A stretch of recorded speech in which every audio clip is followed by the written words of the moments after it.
Clara's ribs cracked under Jeremiah's boot, the sound echoing through the cabin like breaking branches. "Please," she gasped, blood pooling in her mouth. "They're already broken." Her brother, once her protector, now her tormentor, laughed a sound darker than the Wyoming night pressing against the windows. This is where our story begins, in the ruins of family love turned to poison. Stay with me until the end, friends, and drop a comment about where you're watching from. I'd love to know how far Clara's story travels tonight. The morning light filtered through the grimy cabin window, casting long shadows across the rough wooden floor where Clara Hendricks lay motionless. Her breathing came in shallow, painful gasps, each intake of air a reminder of the violence that had shattered her body the night before. At 23, she had the weathered look of someone who'd lived twice that long, her once bright blue eyes now dulled by years of systematic cruelty. Jeremiah's snores rumbled from the back room, the stench of whiskey and sweat permeating the small space they'd called home for the past 7 years. 7 years since their parents died in that wagon accident. 7 years since Jeremiah promised with tears in his eyes that he'd take care of his little sister. 7 years of watching that promise rot, like meat left too long in the sun. Clara tried to push herself up, wincing as fire shot through her ribcage. Her fingers found the tender spots along her side, mapping the geography of pain that had become as familiar as her own name. 3 ribs, maybe 4 this time. The doctor in town, if she could even get to town, would shake his head. Again clean her up, send her back. Everyone knew what happened in the Hendricks cabin. No one did anything about it. "You awake in there?" Jeremiah's voice boomed from the doorway, making Clara flinch despite herself. He stood there, all 6 feet 3 inches of him, his frame filling the doorway like a storm cloud blocking out the sun.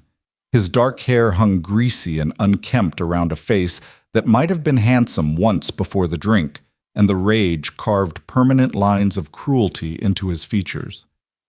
"Yes," Clara whispered, not trusting her voice to carry more weight than that single word.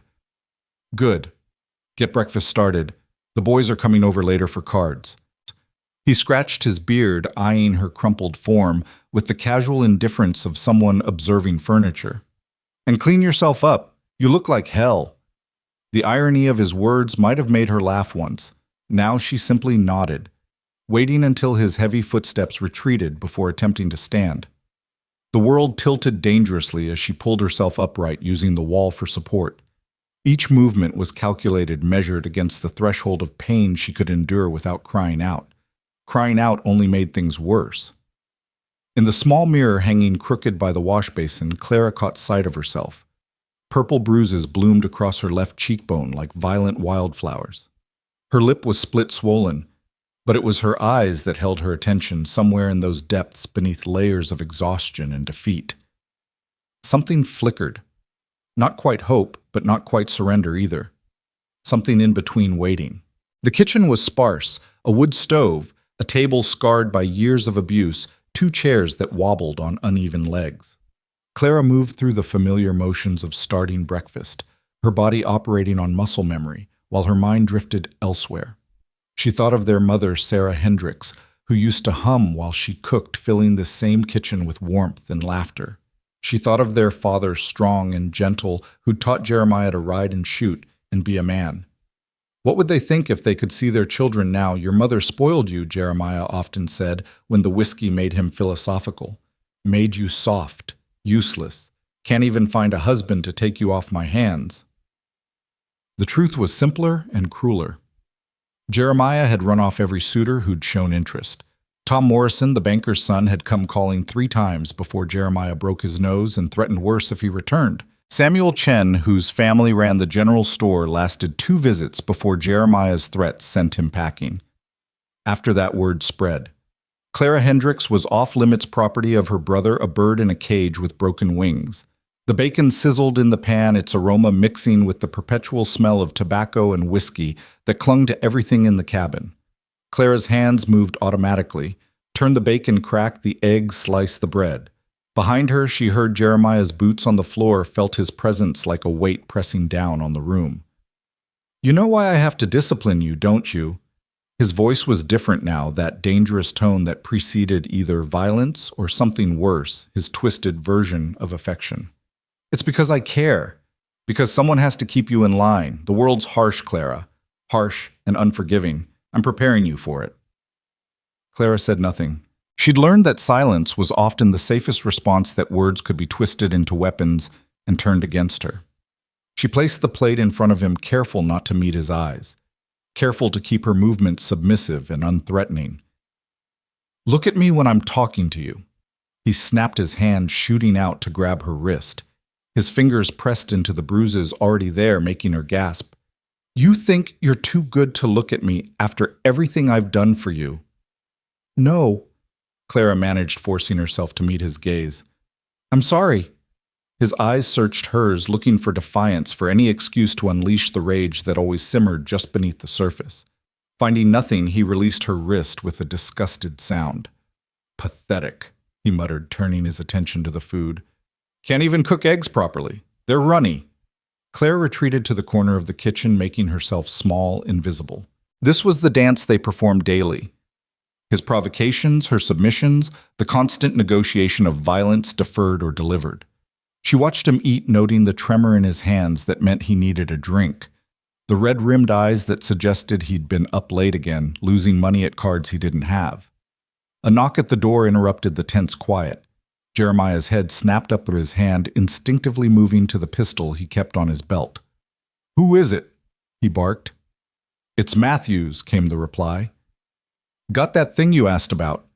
Jeremiah relaxed slightly, though his hand remained on his weapon. Bill Matthews was one of his drinking companions, a man cut from the same rough cloth, hard-living, quick to anger, treating women like possessions to be used and discarded. Come in, Jeremiah called. And Matthews entered, bringing with him the smell of horse and leather, and something else, opportunity maybe, though Clara couldn't say why that word came to mind. Matthews was shorter than Jeremiah, but broader, with the build of someone who'd spent years breaking horses and breaking heads with equal enthusiasm. His eyes swept the room, lingering on Clara for a moment too long before turning to Jeremiah. Got word from the Garrison boys, Matthews said, lowering his voice. That cattle drive we talked about. They're looking for men. Good money in it. 3 months, maybe 4 driving beef up to Montana. Jeremiah's eyes lit up with interest. How much what? $100 a man plus bonuses if we make good time. Clara's heart began to race. 3 months. 3 months without Jeremiah. It seemed impossible, too good to be true. She kept her face carefully neutral, continuing to clean the dishes as if she hadn't heard. When? Jeremiah asked. Week from Tuesday. But here's the thing. Matthews glanced at Clara again. They want men who can commit to the full drive. No coming back for visits, no distractions. Jeremiah stood pacing now, his breakfast forgotten. Clara could see him calculating, weighing the money against his need to control, to possess. $100 was more than he'd see in 6 months of odd jobs and gambling. What about, he gestured vaguely at Clara. Mrs. Patterson's looking for help at the boarding house, Matthews offered. Room and board plus a small wage. Could set your sister up there while you're gone. No. The word came out sharp, final. She stays here. She can manage on her own for a few months. Matthews shrugged. Your choice, but the offer stands. Garrison wants an answer by Friday. After Matthews left, Jeremiah turned to Clara, his expression unreadable. You heard? Yes. You'll be fine here alone. Stock up on supplies before I go. And don't get any ideas about running off. This is your home. I'm your family. You remember that. Clara nodded, her mind already racing. 3 months alone. 3 months to breathe, to think, to maybe even heal. It was more freedom than she'd had in years, even if it came with invisible chains. The rest of the day passed in typical fashion.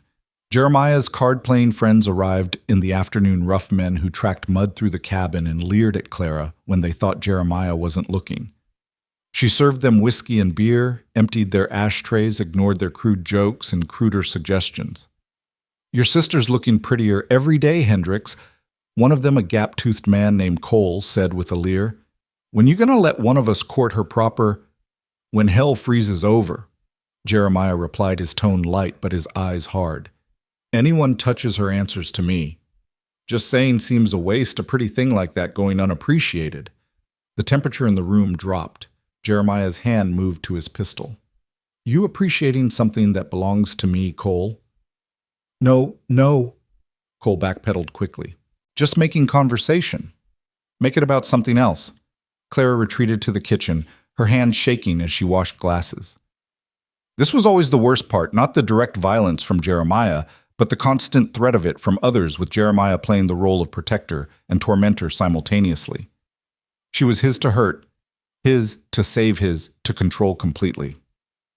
As evening fell and the card players finally departed, Jeremiah's mood had soured. He'd lost money again, she could tell by the way he slammed the door, the way his jaw clenched and unclenched. Clara tried to make herself scarce, but in a cabin this small, there was nowhere to truly hide. "You were flirting with Cole," he accused, cornering her by the stove. "I wasn't." His backhand caught her across the face, snapping her head to the side. "Don't lie to me. I saw how you looked at him." Clara tasted blood. "I didn't look at him at all. I kept my eyes down like you told me." "Like I told you," he mimicked in a high mocking voice. "You think following orders makes you good. You think it makes up for what you are." She knew better than to ask what she was. She'd heard it all before, burden curse reminder of everything he'd lost, everything he'd been forced to sacrifice. The litany of her sins was long and ever-changing, shaped by his moods and the level of whiskey in his blood. That night, as Clara lay on her thin mattress in the corner of the main room, Jeremiah had the only bedroom. She stared at the ceiling and thought about broken ribs. Not just the ones currently sending shoots of pain through her body, but the metaphorical ones. The ribs that were supposed to protect her heart, her spirit, her sense of self. Those had been broken so long ago she couldn't remember what it felt like to breathe without pain. But Matthew's words echoed in her mind. 3 months, maybe 4. Outside an owl called its cry, cutting through the night. Clara had read once in one of their mother's books before Jeremiah burned them all, that owls were symbols of change, of death and rebirth. She wondered if this was her owl calling to her, telling her that change was coming, whether she was ready or not. The next morning brought rain, heavy and relentless, turning the dirt paths to mud and trapping everyone indoors. Jeremiah's mood was black as the clouds overhead. He prowled the cabin like a caged animal, finding fault with everything. The coffee was too weak, the fire too smoky, Clara's presence too irritating. "Can't even keep a proper house," he muttered, running his finger along a shelf and examining the dust. "What use are you?" Clara remained silent, having learned that defending herself only escalated things. She went about her chores, each movement careful and deliberate, trying not to draw attention. "I asked you a question." His voice was closer now, right behind her. "I'm sorry," she said quietly. "I'll do better." "You'll do better," he repeated mockingly. "You've been saying that for 7 years. When does better actually arrive, Clara?" She turned to face him, keeping her eyes downcast. "I don't know." "You don't know." He grabbed her chin, forcing her to look up. "Maybe you need another lesson in trying harder." The fear that shot through her was immediate and familiar. "Please, Jeremiah, your ribs are already broken." He laughed, the sound harsh and ugly. "Everything about you is already broken, sister. I'm just finishing the job." But something in Clara's chest, something small and hidden, refused to accept this. Even as her body tensed for the coming violence, that tiny ember of defiance flickered. She thought of the owl of 3 months of freedom, of the girl she used to be before all of this. "Actually," Jeremiah said, releasing her roughly, "I have business in town. The Garrison boys want to discuss the drive." He grabbed his coat and hat. "I'll be back late. Have supper ready." After he left, Clara stood in the sudden silence of the cabin, hardly daring to believe it. Alone. She was alone. She moved to the window, watching his figure disappear into the rain, then sank into a chair, her body shaking with relief and something else possibility. She thought of their parents again, tried to summon clearer memories of the time before. Her mother teaching her to read her father's gentle hands, showing her how to gentle a spooked horse. Jeremiah had been different then, too protective in a way that didn't hurt, caring in a way that didn't demand payment in pain. The change had been gradual at first after their parents died. A harsh word here, a grabbed arm there. Then came the first real blow. She'd accidentally burned supper, and he'd slapped her. He'd apologized after Clyde even sworn it would never happen again. But it did. Again and again, each time worse than the last, each time with less remorse, until violence became their only language. Clara stood moving on instinct to the loose floorboard near the stove. Beneath it was her secret, her rebellion, a small cloth bag containing the few coins she'd managed to hide over the years, taken from Jeremiah's pockets when he was passed out drunk. $17.43. Not enough to get far, but enough to dream on. She added another quarter she'd found that morning, then carefully replaced the board. Someday, she told herself, someday she'd have enough. Someday she'd be brave enough. Someday the broken ribs would heal, and she'd run fast and far enough that he'd never find her. The rain continued through the afternoon, drumming on the roof like impatient fingers. Claire used the solitude to tend to her injuries as best she could, wrapping her ribs with strips of cloth, applying cold compresses to the worst of the bruises. In the cracked mirror, she studied her face, trying to see past the damage to the person underneath. Who was Clara Hendricks when she wasn't being hit? Who was she when fear wasn't her constant companion? She couldn't remember, but she thought maybe, just maybe, she could learn again. As evening approached and the rain finally began to ease, Clara started preparing supper. She heard horses outside, multiple sets of hoofbeats, and her heart sank. Jeremiah must have brought friends back with him. She quickly set extra places, pulled out more food, tried to prepare herself for another night of serving drunk men and dodging their attention. But when the door opened, Jeremiah was alone. Though his expression was strange, excited and agitated simultaneously. "It's done," he announced, water dripping from his coat. "I leave Tuesday, 3 months driving cattle to Montana." He pulled out a bottle of whiskey already half empty from his celebrating in town. "This is going to change everything, Clara. Come back with enough money to really make something of this place. Maybe even find you a husband, someone who'll take you off my hands proper." Clara served him supper, listening to him ramble about the drive, about the money, about his plans. She noticed he never mentioned what she would do while he was gone, how she would survive. In his mind, she was furniture, something that would simply remain in place until he returned to use it again. "Matthew says the Garrison boys are tough but fair," Jeremiah continued, whiskey slurring his words slightly. "Says a man can make his fortune on a drive like this if he's smart about it." Clara wanted to ask if he was taking Matthews with him, but didn't dare. Any question could be interpreted as criticism, any interest as suspicion. "You'll need supplies while I'm gone," he said finally, as if just remembering she was a living being who required food. "I'll leave you some money. Make it last. And don't go getting ideas about credit at the store. I don't want to come back to debts." "Yes, Jeremiah." He studied her, his eyes narrowing. "You seem different tonight." Clara's pulse quickened. "I'm just tired." "Tired." He stood swaying slightly. "You don't know what tired is. Try working cattle for 16 hours a day. Try dealing with men who'd as soon shoot you as look at you. Try carrying the weight of this family on your shoulders." The irony of his words, him complaining about carrying weight while she stood there with broken ribs from his boot, might have been funny if it weren't so tragic. Clara simply nodded, agreeing with whatever narrative he needed to tell himself. That night, Jeremiah's snores were louder than usual, the whiskey pulling him deep into unconsciousness. Clara lay awake, counting the days until Tuesday, planning what she would do with her time alone. She could heal. She could breathe. She could remember what it felt like to exist without fear. But even as she planned, a darker thought crept in. What if the drive changed nothing? What if he came back worse, hardened by months on the trail, more violent from the rough company? What if this brief respite only made the return to captivity more unbearable? She pushed the thought away.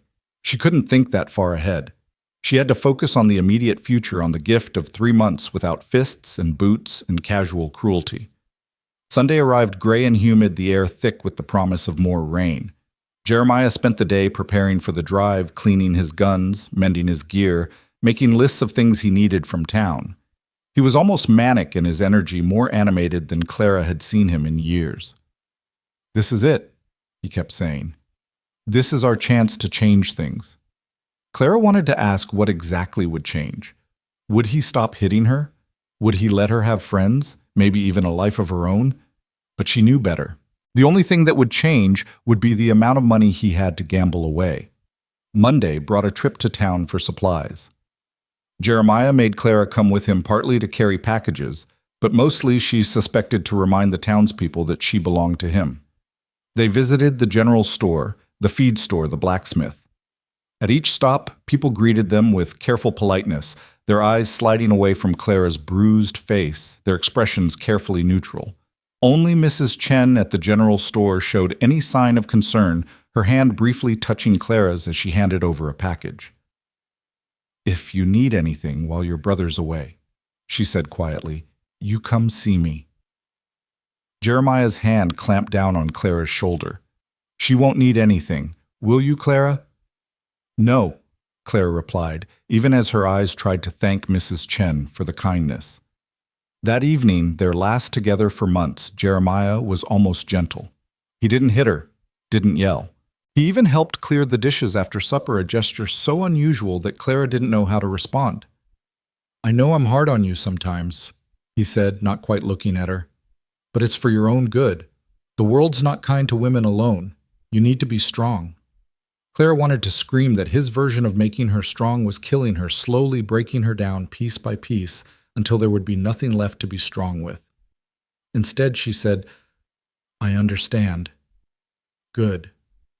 He seemed relieved, as if her words absolved him of 7 years of brutality. "I'll leave at dawn. There's $50 in the jar on the shelf. That should last you 3 months if you're careful." $50 for 3 months. Clara did quick math. It would be tight, but manageable. And with her hidden savings, she might actually have options. That night she barely slept. Every time she dozed off, she'd wake with a start, afraid she'd dreamed the whole thing that Jeremiah wasn't really leaving. But when dawn broke, he was up and moving, gathering his things with purposeful efficiency. "Remember," he said as he stood in the doorway, his silhouette dark against the rising sun, "this is your home. I'm your family. Don't forget that while I'm gone." "I won't forget," Clara said, and meant it. She wouldn't forget any of it, the pain, the fear, the gradual erosion of her spirit. She'd remember it all and use it as fuel for whatever came next. He studied her for a long moment, as if trying to read her thoughts. Then, without another word, he turned and walked away. Clara stood in the doorway, watching him mount his horse and ride off, watching until he was nothing but a speck on the horizon, then nothing at all. Only then did she allow herself to breathe, really breathe, despite the pain in her ribs. The air tasted different somehow, sweeter, full of possibility. She was alone. For the first time in 7 years, she was truly alone. Clara walked back into the cabin, seeing it with new eyes. Without Jeremiah's presence, it seemed smaller but also less oppressive. The shadows weren't as dark, the corners not as threatening. She moved through the space, touching things she normally avoided. His chair, his books, the rifle mounted on the wall that she was never allowed to handle. Then she did something she hadn't done in years. She laughed. It started as a small sound, almost a hiccup, then grew into something fuller, slightly hysterical, but real. She laughed until her ribs protested, until tears streamed down her face, until she had to sit down from the sheer relief of it all. 3 months. She had 3 months to figure out who Clara Hendricks was when she wasn't being broken. 3 months to heal, to plan, to dream. 3 months to water that tiny ember in her chest and see if it could grow into something more, maybe even into the strength to never let herself be broken again. The sun climbed higher, streaming through the windows, and Clara began to clean. Not because she had to, not because she feared punishment if she didn't, but because she wanted to. She wanted to scrub away the smell of whiskey and violence, wanted to make this space hers, even if only temporarily. As she worked, she hummed tentatively at first, then with more confidence. It was one of her mother's songs, something about birds and freedom and mountains. She couldn't remember all the words, but the melody came back to her note by note, like a friend returning from a long journey. By midday, the cabin looked different. Cleaner, yes, but also lighter somehow. Clara had opened all the windows, letting in fresh air and the sounds of the world outside, birds singing, wind in the trees. Life happening beyond these walls. She made herself a simple lunch and ate it at the table, not standing in the corner as she usually did. She used the good plate, the one they saved, for company. She sat in Jeremiah's chair. Each small act of rebellion felt momentous, each choice her own to make. In the afternoon, she counted the money Jeremiah had left, then carefully hid half of it with her secret savings. She wouldn't spend it all, would save what she could. Because now, with 3 months stretching ahead of her, a plan was forming. A dangerous plan, maybe an impossible one, but a plan nonetheless. She would use this time to get stronger. Not in Jeremiah's way, through pain and breaking, but in her own way. She would heal her body, feed it properly, let it remember what it felt like to move without fear. She would practice with the rifle when no one was around to see. She would read the few books Jeremiah had missed burning, educate herself, prepare. And when he came back, if things returned to the way they were, when things returned to the way they were, because Clara had no illusions about Jeremiah changing, she would be ready. Ready to run, ready to fight, ready to do whatever it took to never be broken again. The owl called again that night, closer this time, as if approving of her plans. Clara stood on the porch, looking up at the stars, breathing in the cool night air. Her ribs still hurt, would hurt for weeks probably, but the pain felt different now. It wasn't the pain of defeat, but the pain of transformation, like growing pains, but for her soul. "My ribs are already broken," she said to the darkness, repeating the words she'd spoken to Jeremiah. But now they meant something different. They meant she had survived the worst he could do. They meant she had nothing left to lose. They meant she was free to become something new, something unbreakable. Tomorrow would bring new challenges. She would need to go to town for supplies, face the pitying looks and careful distances of people who knew her story but did nothing to change it. She would need to maintain the fiction that everything was fine, that she was just waiting patiently for her brother's return. But tonight, for the first time in 7 years, Clara Hendricks went to sleep without fear. She dreams of her mother's songs, her father's gentle hands, and a version of herself that stood tall and unafraid. She dreams of ribs that were broken, but healing of a spirit that was crushed, but rising of a woman who would never again whisper please to someone who enjoyed her pain. The first week of Jeremiah's absence passed in a blur of discovery. Clara found herself jumping at shadows, expecting him to burst through the door at any moment, angry that she'd believed he was really gone. But as each day passed without his return, she began to relax incrementally, her body slowly releasing 7 years of constant tension. She established new routines, ones that belonged to her alone. She woke with the sun, not because she had to start breakfast for Jeremiah, but because she wanted to see the morning light paint the mountains gold. She ate when she was hungry, not on his schedule. She went to bed when she was tired, not when he passed out, and she could finally rest without fear of being woken by his demands. The trip to town she dreaded turned out to be less ordeal than expected. Mrs. Chen at the general store was warm and helpful, slipping an extra bit of flour into Clara's order with a conspiratorial wink. Even some of the men who usually ignored her completely offered brief nods of acknowledgement, as if Jeremiah's absence had made her visible as a person rather than just his property. "Heard your brother joined the Garrison Drive," Mr. Patterson from the boarding house said as Clara passed. "That's rough work. Takes a particular kind of man." Clara merely nodded, unsure how to respond to casual conversation after years of silence. "If you need anything while he's gone," Patterson continued, "my wife's always looking for help with the washing. Pays fair." The offer was tempting. Extra money would help her plans considerably, but Clara knew Jeremiah had eyes in town, people who would report back to him when he returned.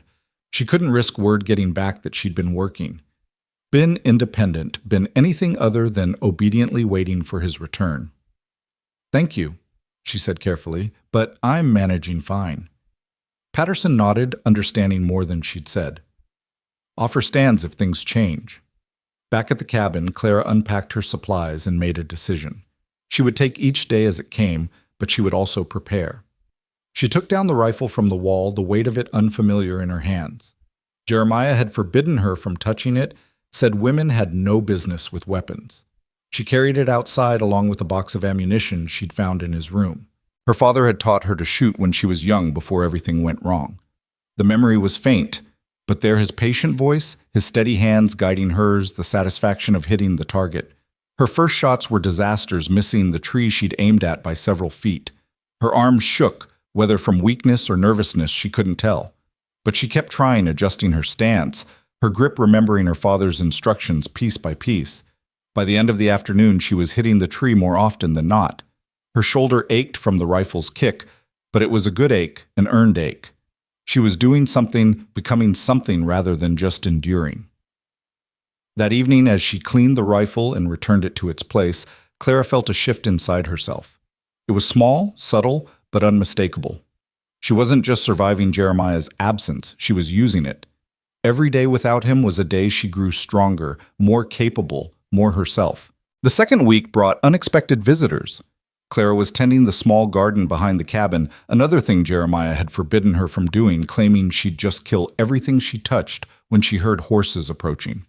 Her heart raced as she grabbed the rifle, then relaxed slightly when she saw it was Mrs. Patterson and another woman she didn't recognize. "Miss Hendricks," Mrs. Patterson called out. "I hope we're not intruding." Clara lowered the rifle, embarrassed to be caught with it. "Not at all. Please come in." The women dismounted, and Mrs. Patterson introduced her companion. "This is Mrs. Sarah Garrett.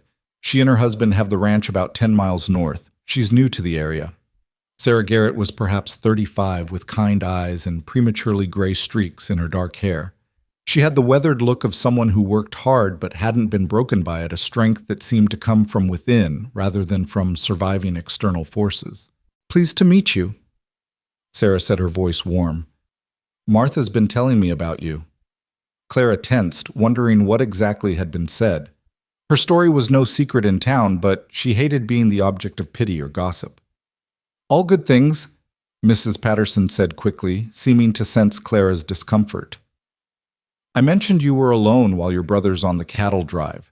Sarah suggested we check in, see if you needed anything."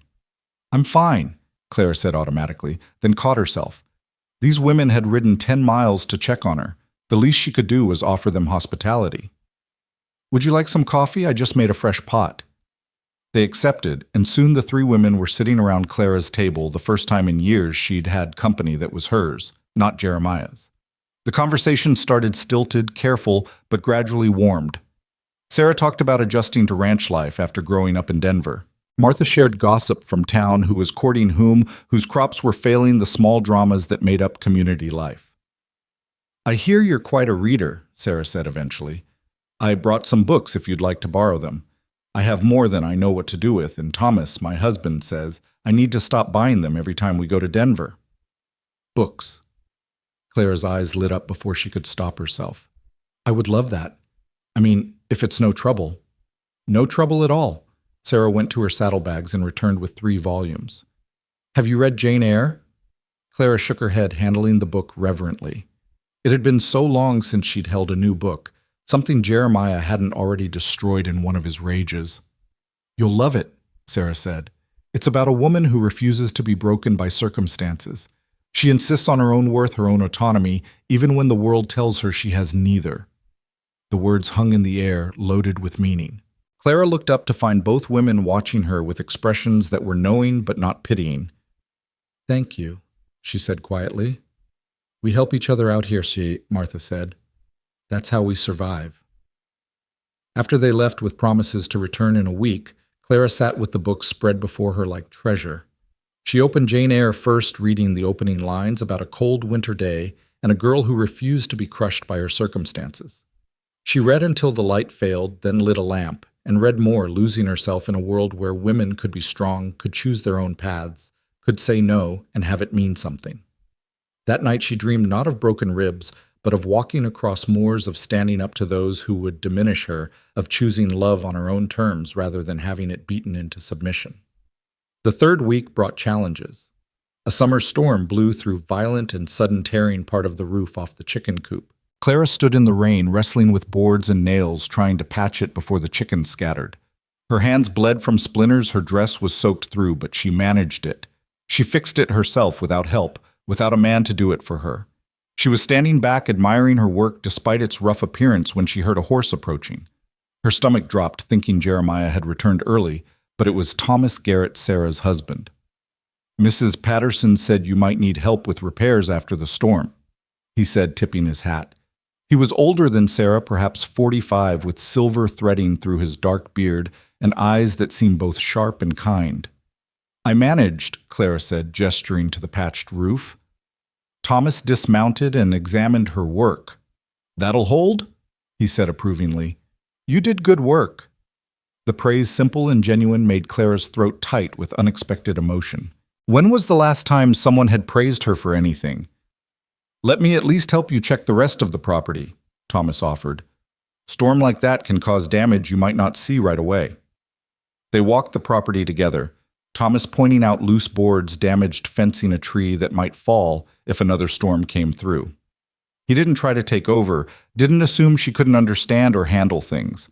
He simply shared knowledge, treated her as capable of learning and doing. Sarah says you're quite the reader, he said as they finished the inspection. She was kind to lend me books. Kind nothing. She's thrilled to have someone to discuss them with. I try, but I'm more partial to newspapers and farming journals myself. He paused, seeming to weigh his words.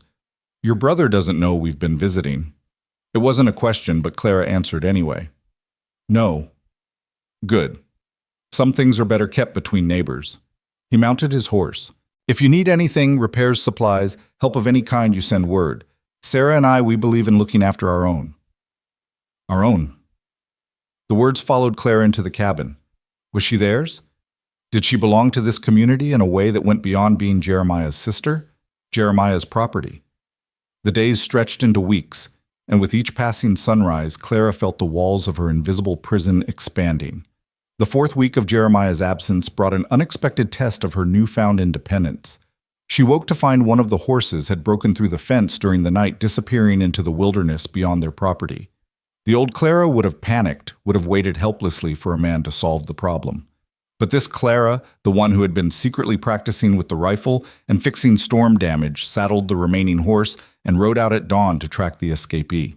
The morning mist clung to the valleys as she followed the trail of broken branches and hoofprints. Her ribs still ached when she breathed too deeply, but the pain had transformed from sharp agony to a dull reminder of what she had survived.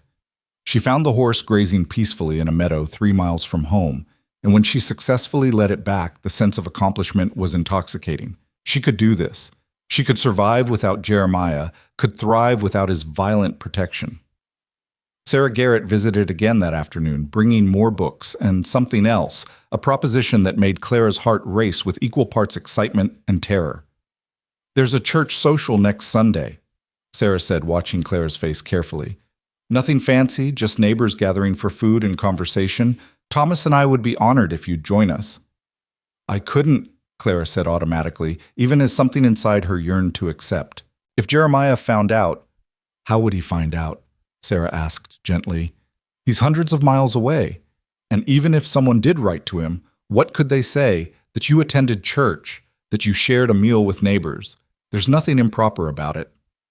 Clara wanted to explain that propriety had nothing to do with Jeremiah's rules, that his control wasn't based on logic or morality, but on the simple desire to own her completely. But looking at Sarah's earnest face, she found herself nodding slowly. I'll think about it, she said, which was more than she'd ever dared before. That night she read by lamplight until her eyes burned, losing herself in stories of women who defied convention, who chose their own paths despite the obstacles placed before them. She thought about the church social, about the possibility of being just Clara, not Jeremiah's sister, not anyone's property, just herself among people who might see her as human. The decision to attend the social felt momentous when Sunday arrived. Clara spent an hour trying to make herself presentable, working with the limited wardrobe Jeremiah allowed her. She owned 3 dresses, all of them shapeless and dark, designed to make her invisible. But she pressed the best one carefully, pinned her hair in a style she remembered from before when their mother would help her prepare for special occasions. The Garretts arrived in their wagon just after noon, Sarah bright with encouragement and Thomas quietly supportive. The ride to town felt like crossing into another world, each mile taking her further from the suffocating confines of her usual existence. The church grounds were bustling with activity when they arrived. Tables groaned under the weight of food contributed by various families.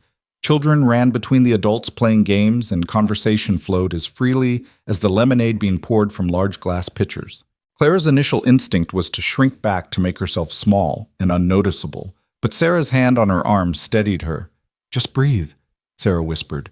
You belong here as much as anyone. At first, Clara stood on the edges observing rather than participating, but gradually, tentatively, she found herself drawn into conversations. Mrs. Chen asked her opinion about preserving vegetables for winter. The pastor's wife complimented her dress, saying the color brought out her eyes.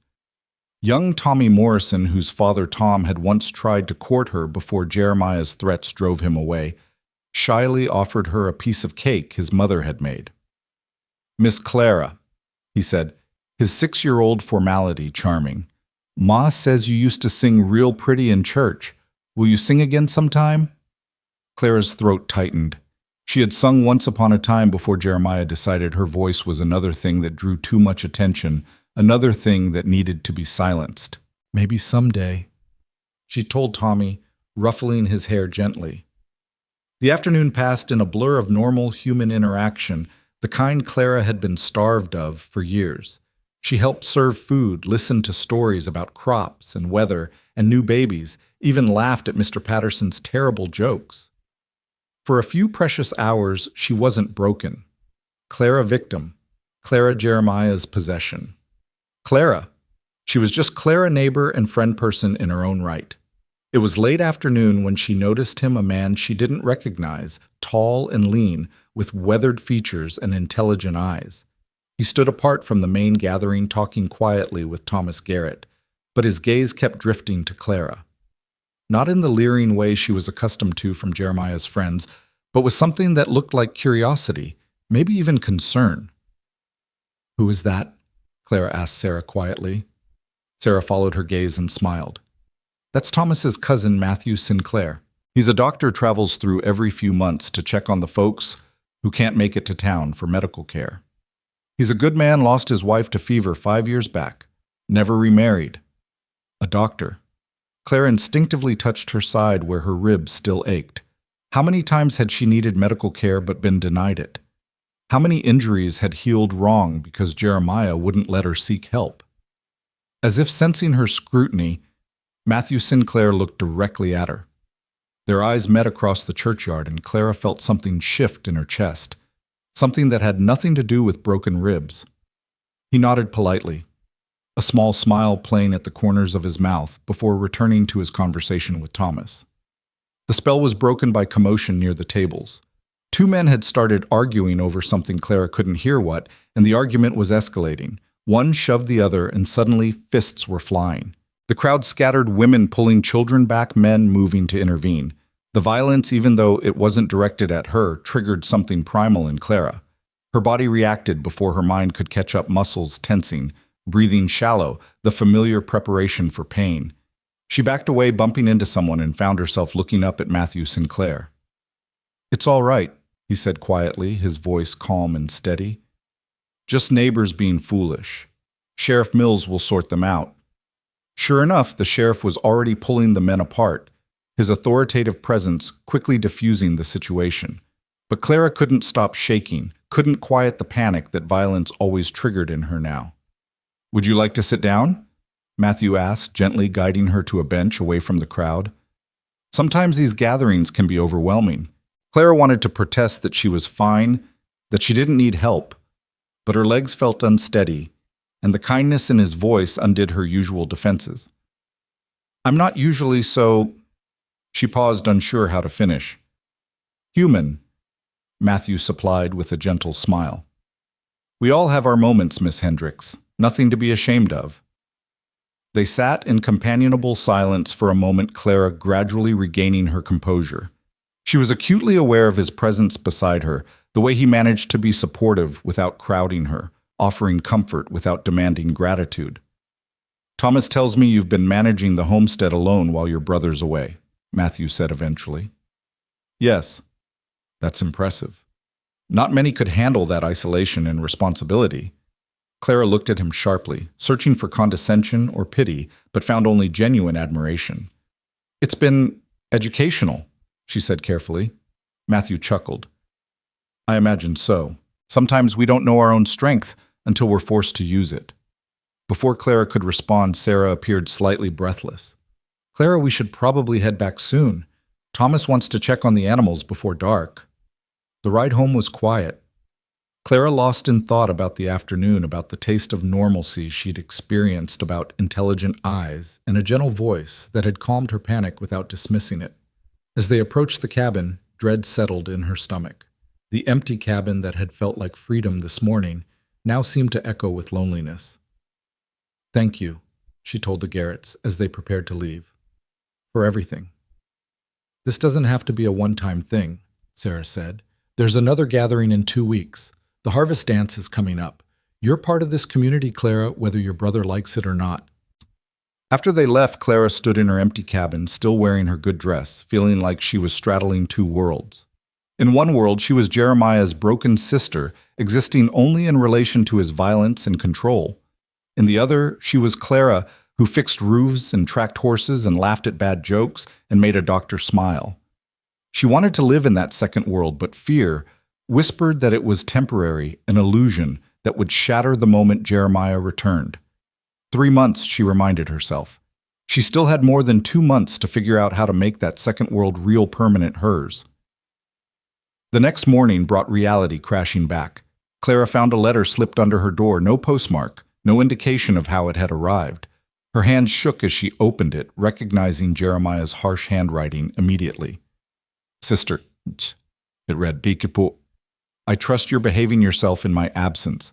Remember, I have friends watching. Don't do anything that would make me cut this drive short.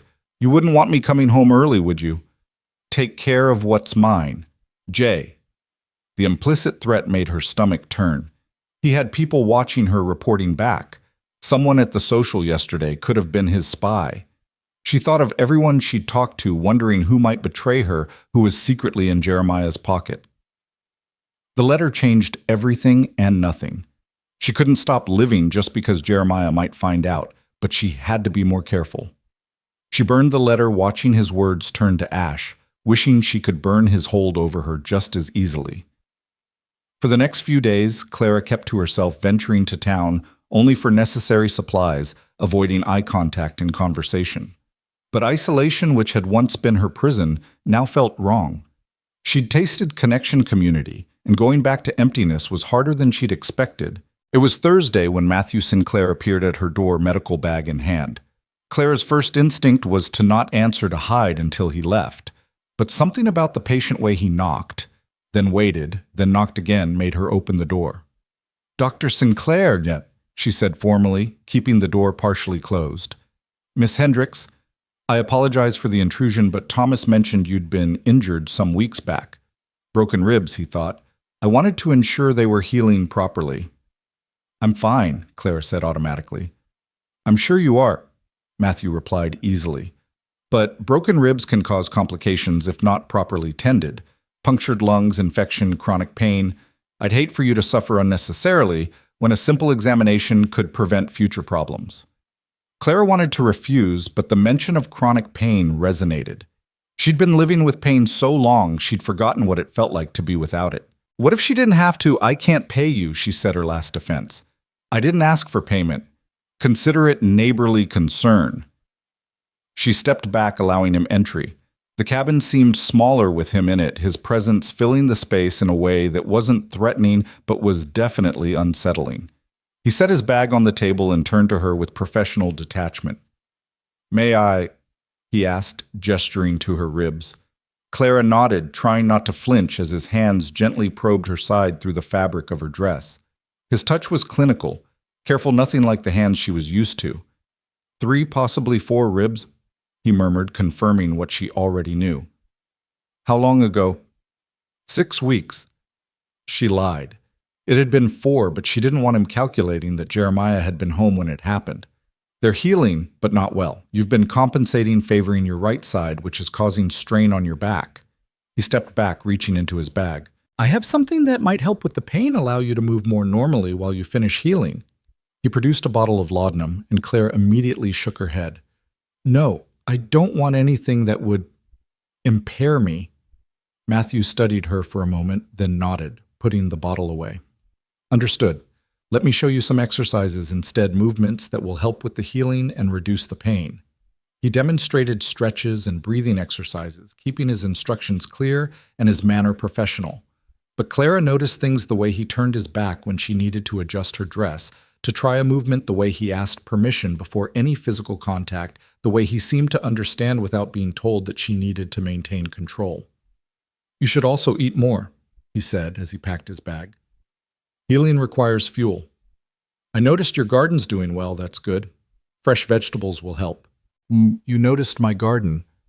A slight color touched his cheeks. "I'm observant by nature and profession. I notice many things." There was weight to those words, meaning Clara couldn't quite decipher. Did he notice the other injuries, the ones that had healed but left their marks? Did he notice the way she flinched at sudden movements, the way she kept her back to walls, the way she never fully relaxed, even in her own home? "Thank you," she said as he prepared to leave, "for the exercises, for not insisting." "You're welcome." He paused at the door. "Miss Hendricks, Clara, you don't have to be alone in this. Whatever this is, there are people who would help if you asked." After he left, Clara stood in the middle of her cabin feeling exposed and protected simultaneously. He knew. Maybe not the details, but Matthew Sinclair knew she was broken and was offering to help her heal not just physically, but in ways she couldn't quite name. That night she practiced the exercises he'd shown her, feeling muscles stretch and release that had been clenched for weeks. The pain didn't disappear, but it changed, became manageable rather than overwhelming. She thought about his words about not being alone, about asking for help. Foreign concepts. Dangerous concepts, but increasingly tempting ones. The next morning brought Sarah Garrett again, this time with an invitation Clara couldn't refuse. "I need help with canning," Sarah announced. "I've got more tomatoes than I know what to do with, and Thomas is useless at it. Says it's women's work, though he's happy enough to eat the results come winter." Clara wanted to point out that she had her own preserving to do, her own preparations for winter, but Sarah's expression suggested this was about more than tomatoes. She spent the day at the Garrett Ranch working alongside Sarah in a kitchen that was warm and welcoming, and everything her own wasn't. They worked in comfortable rhythm, Sarah chatting about inconsequential things, while Clara gradually relaxed into the normalcy of it. "Matthew asked after you," Sarah said casually as they sealed another jar. Clara's hands stilled. "Oh. Wanted to know if you'd always lived here, what you like to read, whether you might attend the harvest dance." "That seems like a lot of interest for someone who barely knows me." Sarah smiled. "Matthew doesn't do anything by halves. When something catches his attention, he's thorough about it." "I'm not something to be caught," Clara said more sharply than intended. "No," Sarah agreed seriously. "You're not, and Matthew would be the first to agree. He's not like other men."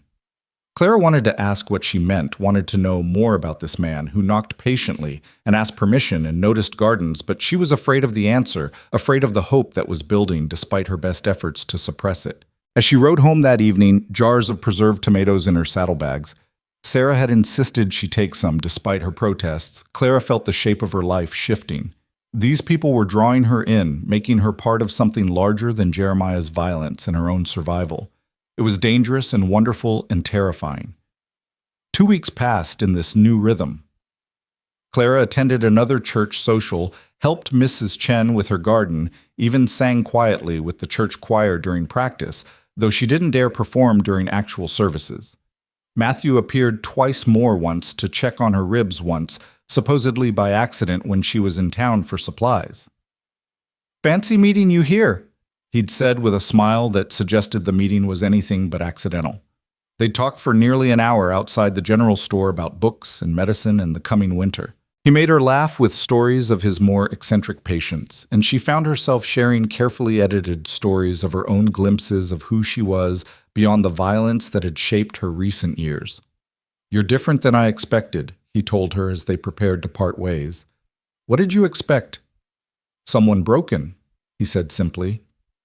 "Instead, I find someone breaking free." The words stayed with her as she rode home, echoing in her mind as she did her evening chores. Breaking free. Was that what she was doing? It felt more like she was building something new on top of the broken pieces, using them as foundation rather than letting them be rubble. That night she counted her money again. Between what Jeremiah had left and what she'd saved, she had nearly $80. Enough to get away to start over somewhere he'd never find her. The thought was thrilling and terrifying in equal measure. But running meant leaving the Garretts, leaving Mrs. Chen's kindness, leaving the community that was slowly accepting her. It meant leaving Matthew and his patient knocks and careful observations. It meant being alone again, just in a different place. She was contemplating this when she heard horses approaching, multiple sets of hoofbeats moving fast. Her blood froze. Jeremiah, had something happened to bring him back early? But the voices that called out weren't his. She recognized Bill Matthews and another of Jeremiah's drinking companions. Cole, the one who'd leered at her during that card game weeks ago. "Open up, Clara, son," Matthews called. "Got a message from your brother." Clara's hands shook as she opened the door, keeping the rifle just out of sight, but within reach. The men dismounted, and she could smell the whiskey from where she stood. "Gentlemen," she said carefully, "it's late." "Not too late for family business," Cole said, his eyes roving over her in a way that made her skin crawl. "Jeremiah sent us to check on you. Make sure you're behaving yourself." "I'm fine," Clara said. "You can report back that everything is as he left it." Now, Matthews said, pushing past her into the cabin without invitation. "We need to be thorough. Jeremiah was very specific about making sure you weren't getting any ideas." Cole followed, and suddenly Clara's sanctuary was violated by their presence. They moved through the space, touching things, examining everything with proprietary interest. "Lot of books here," Cole observed, picking up the volume of Jane Eyre. "Jeremiah know you're reading this stuff."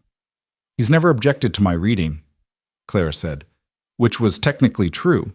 He'd burned books in rage, but never specifically forbidden her from reading what remained. "Seems like the kind of thing that gives women ideas," Matthews said. "Independence and such. Unnatural thoughts." Clara bit her tongue, knowing anything she said would be twisted and reported back to Jeremiah in the worst possible light. "And what's this?" Cole had found the preserves from Sarah. "Fancy jarring. You didn't make these." "A neighbor traded them for eggs," Clara lied smoothly. "Which neighbor?" Matthews pressed. "Mrs. Patterson," Clara said, choosing someone Jeremiah would find acceptable. The men exchanged glances, and Clara realized they'd been hoping to catch her in something to have news to report that would bring Jeremiah racing back. The thought that they wanted her to suffer, that they were disappointed to find her behaving, made rage bloom in her chest. "Well," Matthews said finally, "everything seems in order, but we'll be checking in regular like. Jeremiah's instructions." "How thoughtful of him," Clara managed. Cole stepped closer to her, close enough that she could see the tobacco stains on his teeth. "You know, if you get lonely here all by yourself, I'd be happy to keep you company." "That won't be necessary," Clara said, stepping back. "Come on, Cole," Matthews said, but he was smirking. "Leave Jeremiah's property alone." Property. There it was, stated plain. Not sister, not person, but property. After they left, Clara barricaded the door and sat up all night with the rifle across her lap. She felt violated, exposed, reminded that Jeremiah's reach extended even hundreds of miles away. The freedom she'd been building, the community she'd been joining, the future she'd been imagining, all of it felt fragile as glass, ready to shatter at his return. But as dawn broke and she watched the sun paint the mountains gold, Clara made a decision.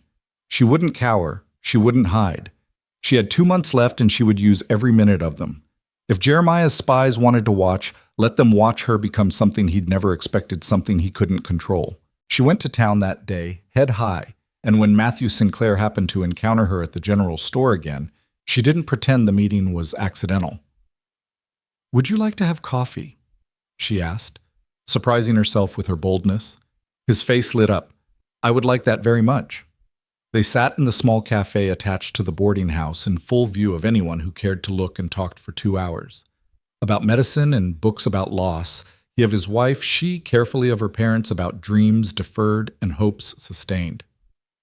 "I leave for Denver next week," he told her eventually. "Medical supplies and such. I'll be gone a month."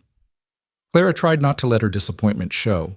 A month was half her remaining freedom. "But I'll be back before the harvest dance," he continued. "I was hoping, that is, would you consider allowing me to escort you?" The invitation hung between them, heavy with implications. Going to the dance with Matthew would be a public declaration of something, though Clara wasn't sure what. It would certainly get back to Jeremiah. It would certainly have consequences. "Yes," she said, surprising herself again. "I'd like that." Matthew's smile was worth whatever price she'd pay later. The news of their coffee and the dance invitation spread through town like wildfire. Clara felt the eyes on her wherever she went, some approving, some concerned, some calculating how Jeremiah would react. But she held her head high, refusing to be ashamed of accepting kindness, of reaching for something beyond mere survival. Sarah was thrilled. "It's about time," she declared, then sobered. "You know there will be talk." "There's always talk," Clara replied. "At least now it's about something I've actually done." But the reality of her situation crashed back when she returned home to find another note, this one nailed to her door. "Heard you're stepping out. He won't like it. Stop now or face consequences." No signature, but Clara recognized Cole's crude handwriting. She tore the note down, burned it like the first, but the threat lingered. They were watching reporting, trying to control her even in Jeremiah's absence. That night she sat with the rifle and made plans. Not just for running anymore, but for fighting if necessary. She had 2 months to get stronger, to prepare to build alliances that might protect her when Jeremiah returned. It wasn't much time, but it was more than she'd ever had before. The next morning, she found Thomas Garrett at her door. "Heard you might be having some trouble with unwanted visitors," he said without preamble. "I can handle it," Clara said, though she appreciated his concern. "I'm sure you can, but you shouldn't have to handle it alone." He handed her something, a bell small but loud. "Ring this if you need help. Sound carries far out here. Sarah and I will hear it. We'll come." The simple offer of protection, of community support, made Clara's eyes burn with unshed tears. "Thank you," she managed. "You're welcome. And Clara Matthews a good man. Don't let anyone make you feel wrong for seeing that." After Thomas left, Clara held the bell, feeling its weight, its promise.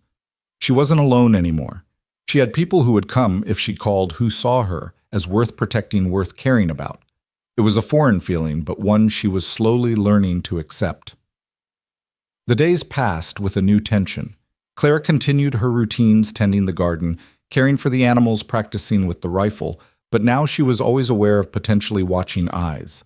Matthews and Cole didn't return, but she sometimes caught glimpses of riders in the distance, watching the cabin before moving on. She refused to let it stop her. When Sarah invited her to help with more canning, she went. When Mrs. Chen asked for help organizing the church library, she volunteered.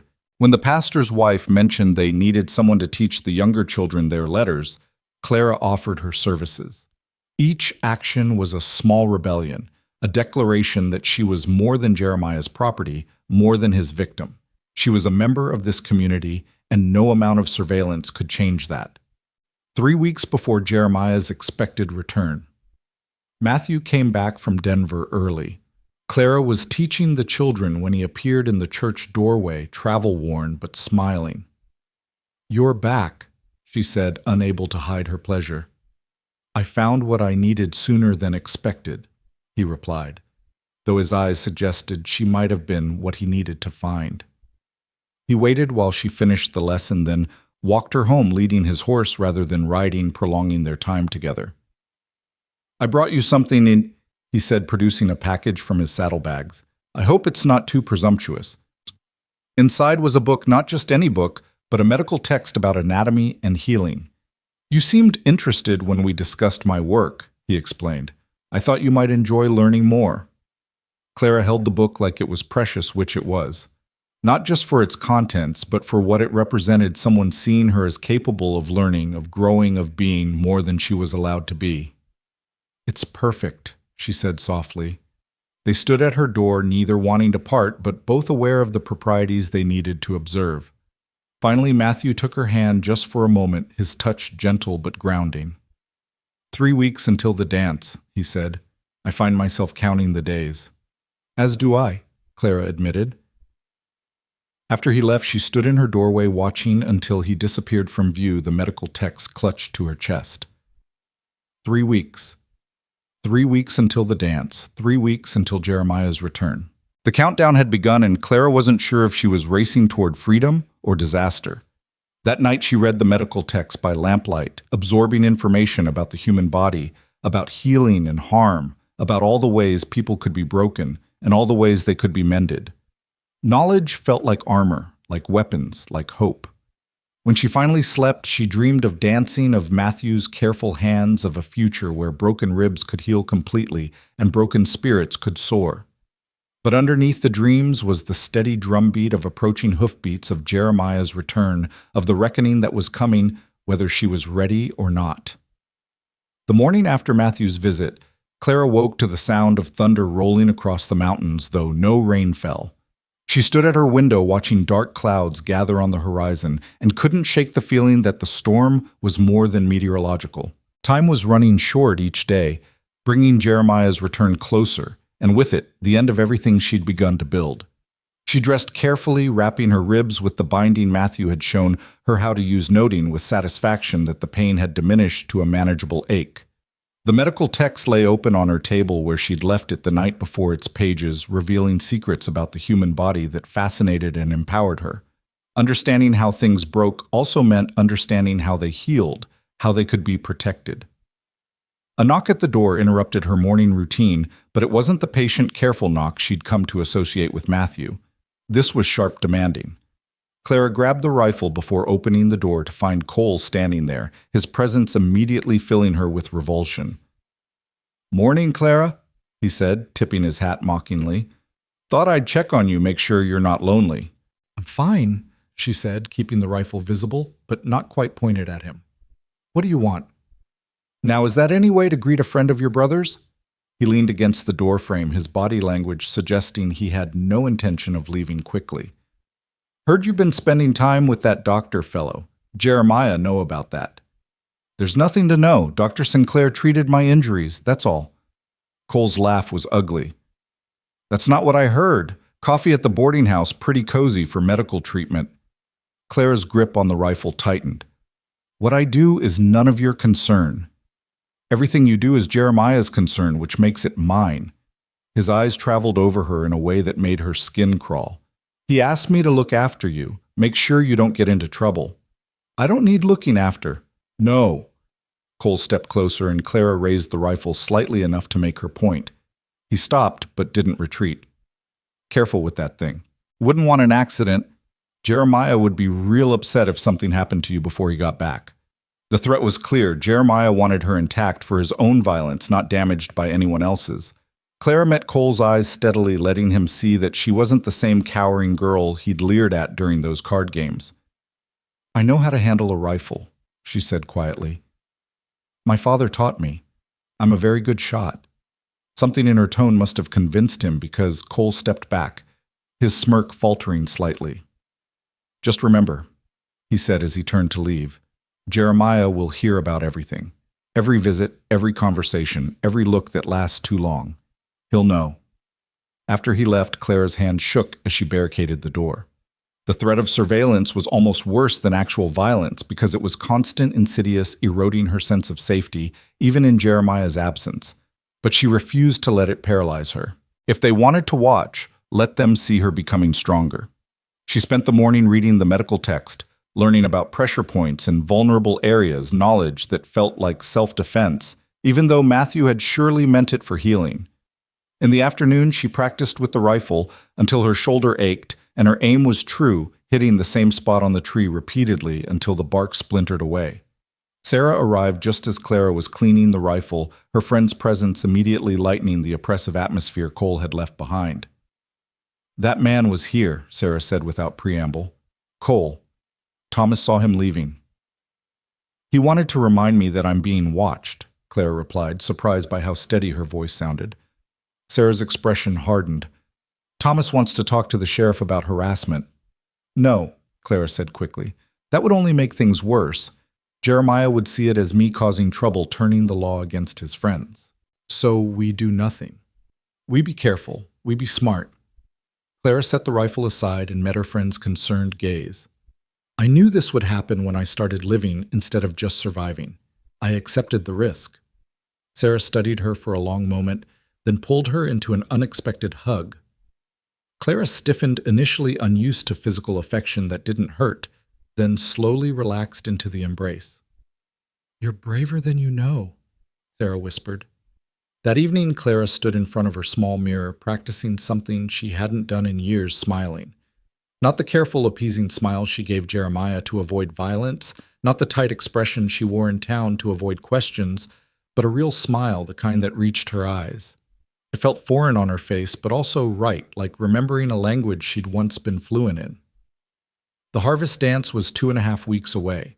She had no proper dress for it, nothing that would be appropriate for such an occasion. The thought of appearing beside Matthew in one of her shapeless dark dresses made her stomach twist with embarrassment. But buying fabric for a new dress would certainly get back to Jeremiah would be seen as vanity, as stepping above her station. As if reading her thoughts across the distance, Sarah appeared the next day with a bundle of fabric. "I bought too much for my own dress," she lied transparently. "Thought you might help me by taking some off my hands." The fabric was beautiful, a deep blue that would bring out Clara's eyes, soft but sturdy, perfect for a dress that could be both practical and pretty. Clara touched it, reverently torn between desire and fear. "I couldn't. If Jeremiah found out, then we make sure he doesn't find out until it's too late to matter," Sarah said firmly. "Clara, you deserve this. You deserve one night of feeling beautiful, of being seen as who you really are, not what he's made you." Clara's eyes burned with unshed tears. "I don't even remember who I really am." "Then isn't it time you found out?" They spent the next 3 days working on the dress in secret at Sarah's ranch, where Cole and Matthews couldn't spy. Clara had forgotten the pleasure of creating something beautiful, of watching fabric transform under her hands into something that was entirely hers. Sarah was an excellent teacher-patient with Clara's rusty sewing skills, and together they created a dress that was modest but flattering, appropriate but special. "You look like yourself," Sarah said when Clara tried it on, and somehow that made perfect sense, even though Clara wasn't sure who that self was yet. The days passed in a strange, suspended state, each one bringing both anticipation and dread. Clara continued her daily routines, but everything felt charged with meaning. The vegetables she harvested might be the last she'd grow in this garden. The eggs she gathered might be the last from these chickens. Every sunrise might be the last one she'd see as a free woman. Matthew visited twice more each time with a medical pretense that fooled no one. He checked her ribs, declared them healing well, but lingered to discuss the book she was reading, to share stories of his travels, to simply exist in her space in a way that felt both comfortable and thrilling. "I've been thinking," he said during his second visit, his tone careful. "After the harvest dance, after your brother returns, what are your plans?" Clara's hands stilled in their task of making tea. "I don't make plans. Jeremiah decides what happens. But if you had a choice," the question hung between them, loaded with possibilities she didn't dare voice. "Choice is a luxury I can't afford." Matthew moved closer, not touching, but near enough that she could feel his warmth. "What if I could help make it affordable?" Clara's heart raced. Was he suggesting what she thought? "You don't know what you're offering. You don't know what Jeremiah is capable of." "I know enough," Matthew said quietly. "I know what broken ribs look like when they're caused by boots, not falls. I know what fear looks like when it's been beaten into someone over years. I know what courage looks like when someone decides to live despite all of it." Clara turned away, unable to bear the compassion in his eyes. Knowing and experiencing are different things. Jeremiah won't just let me go. I'm his property, his to control, his to break. "You're a person," Matthew said firmly, "not property. And there are laws. Laws that everyone ignores. Laws that require proof, witnesses, people willing to stand against him." Clara's voice was bitter. "You think you're the first man to show interest, to think you could save me? Tom Morrison tried. Samuel Chen tried. Ask them how that worked out." "I'm not trying to save you," Matthew said, and the statement was so unexpected that Clara turned to face him. "You're already saving yourself. I'm just offering to stand beside you while you do it." The distinction mattered more than Clara could express. Not a rescue, but a partnership. Not salvation, but support. It was a different kind of offer, one that recognized her agency even in her captivity. "The dance," she said finally. "Let's just focus on the dance. Whatever comes after, we'll face it when it comes." Matthew nodded, accepting her terms, but his eyes promised he wouldn't disappear when things got difficult. A week before the dance, Clara woke to find her garden destroyed. Every plant had been torn up by the roots, vegetables smashed, weeks of careful tending obliterated overnight. She stood among the wreckage, rage building in her chest like a physical thing. There was no note, no message, but she knew who was responsible. Cole or Matthews or one of Jeremiah's other flying monkeys sending a message about what happened when she stepped out of line. She spent the morning cleaning up the destruction, her movements methodical, her face set. When Thomas and Sarah arrived, having somehow heard about the damage, she was replanting what could be salvaged. "This has gone too far," Thomas said, his usual calm demeanor replaced by cold anger. "This is destruction of property. We can get the sheriff." "No," Clara said firmly. "This is what they want, to provoke me into doing something that will bring Jeremiah back early, furious, and righteous. I won't give them that satisfaction." "So you just take it?" Sarah asked, distressed. "I survive it," Clara corrected. "There's a difference, and I remember it. Every destroyed plant, every threat, every attempt to break me down. I remember, and I get stronger." She worked in the garden all day, salvaging what she could, accepting help from the Garretts, but refusing to be defeated. By evening, the garden looked different, but not destroyed. Like her, it would survive, would grow back, would prove that destruction wasn't the end. That night, she found another note, this one more direct: "Stop seeing the doctor, or things get worse. This is your last warning." Clara read it once, then added it to the fire. Warnings meant they were worried, meant her defiance was having an effect. Good. Let them worry. Let them report to Jeremiah that his broken sister wasn't staying broken. 3 days before the dance, Matthew arrived with an unexpected companion. Sheriff Mills, a grizzled man in his 50s who'd held the position for as long as Clara could remember. "Miss Hendricks," the sheriff said, tipping his hat. "Doc here says you've been having some trouble with trespassers." Clara glanced at Matthew, who met her gaze steadily. "Just some minor vandalism," she said carefully. "Destroyed garden doesn't sound minor to me," the sheriff replied. "Mind if I look around?" He examined the garden. The cabin took notes in a small book. "I know Jeremiah asked some of the boys to check on you," he said finally. "But checking and harassing are different things. You see Cole or Matthews or any of them again, you tell them Sheriff Mills is aware of the situation. Sometimes a reminder of the law is enough to keep men in line." After he left, Clara turned to Matthew. "You shouldn't have done that." "Yes, I should have. You're not alone in this, Clara. The whole town knows what's happening. Most are too afraid of Jeremiah to act, but not everyone. The sheriff, the Garretts. Mrs. Chenme, we're not afraid." "You should be," Clara said softly. "Perhaps. But fear and caution aren't the same thing. I'm cautious about Jeremiah. But I'm not afraid. Not when it comes to you." The night before the dance, Clara couldn't sleep. She paced her cabin, checked and rechecked the rifle, counted her money again. $87 now after careful saving. Enough to run if she needed to. Enough to start over. The question was whether she'd get the chance. She tried on the dress one more time, barely recognizing the woman in the mirror. This woman looked strong, capable, even pretty. This woman looked like she might dance and laugh and choose her own path. This woman looked free. A soft knock interrupted her thoughts. Not Matthew's patient rap or the demanding pounds of Jeremiah's friends, but something tentative. She grabbed the rifle before opening the door to find Mrs. Chen standing there with a small package. "For tomorrow," the older woman said, pressing the package into Clara's hands. "Every woman deserves something special for her first dance." Inside was a pair of delicate gloves and a small bottle of rose water. Simple gifts, but the kindness behind them made Clara's throat tight with emotion. "Thank you," she managed. Mrs. Chen touched her cheek gently. "You remind me of my daughter," she said, "strong in ways she doesn't even know. Tomorrow you dance, you smile, you be young and free. Whatever comes after, at least you have that." The morning of the dance dawned clear and bright, as if the universe had decided to offer perfect weather as a gift. Clara went through her morning routines with special care, each action feeling momentous. She fed the chickens, tended what remained of her garden, cleaned the cabin until it shone. If Jeremiah came back tomorrow, at least he couldn't fault her housekeeping. Sarah arrived in the afternoon to help her prepare. They heated water for a proper bath, washed, and pinned Clara's hair in an elegant style that softened her face.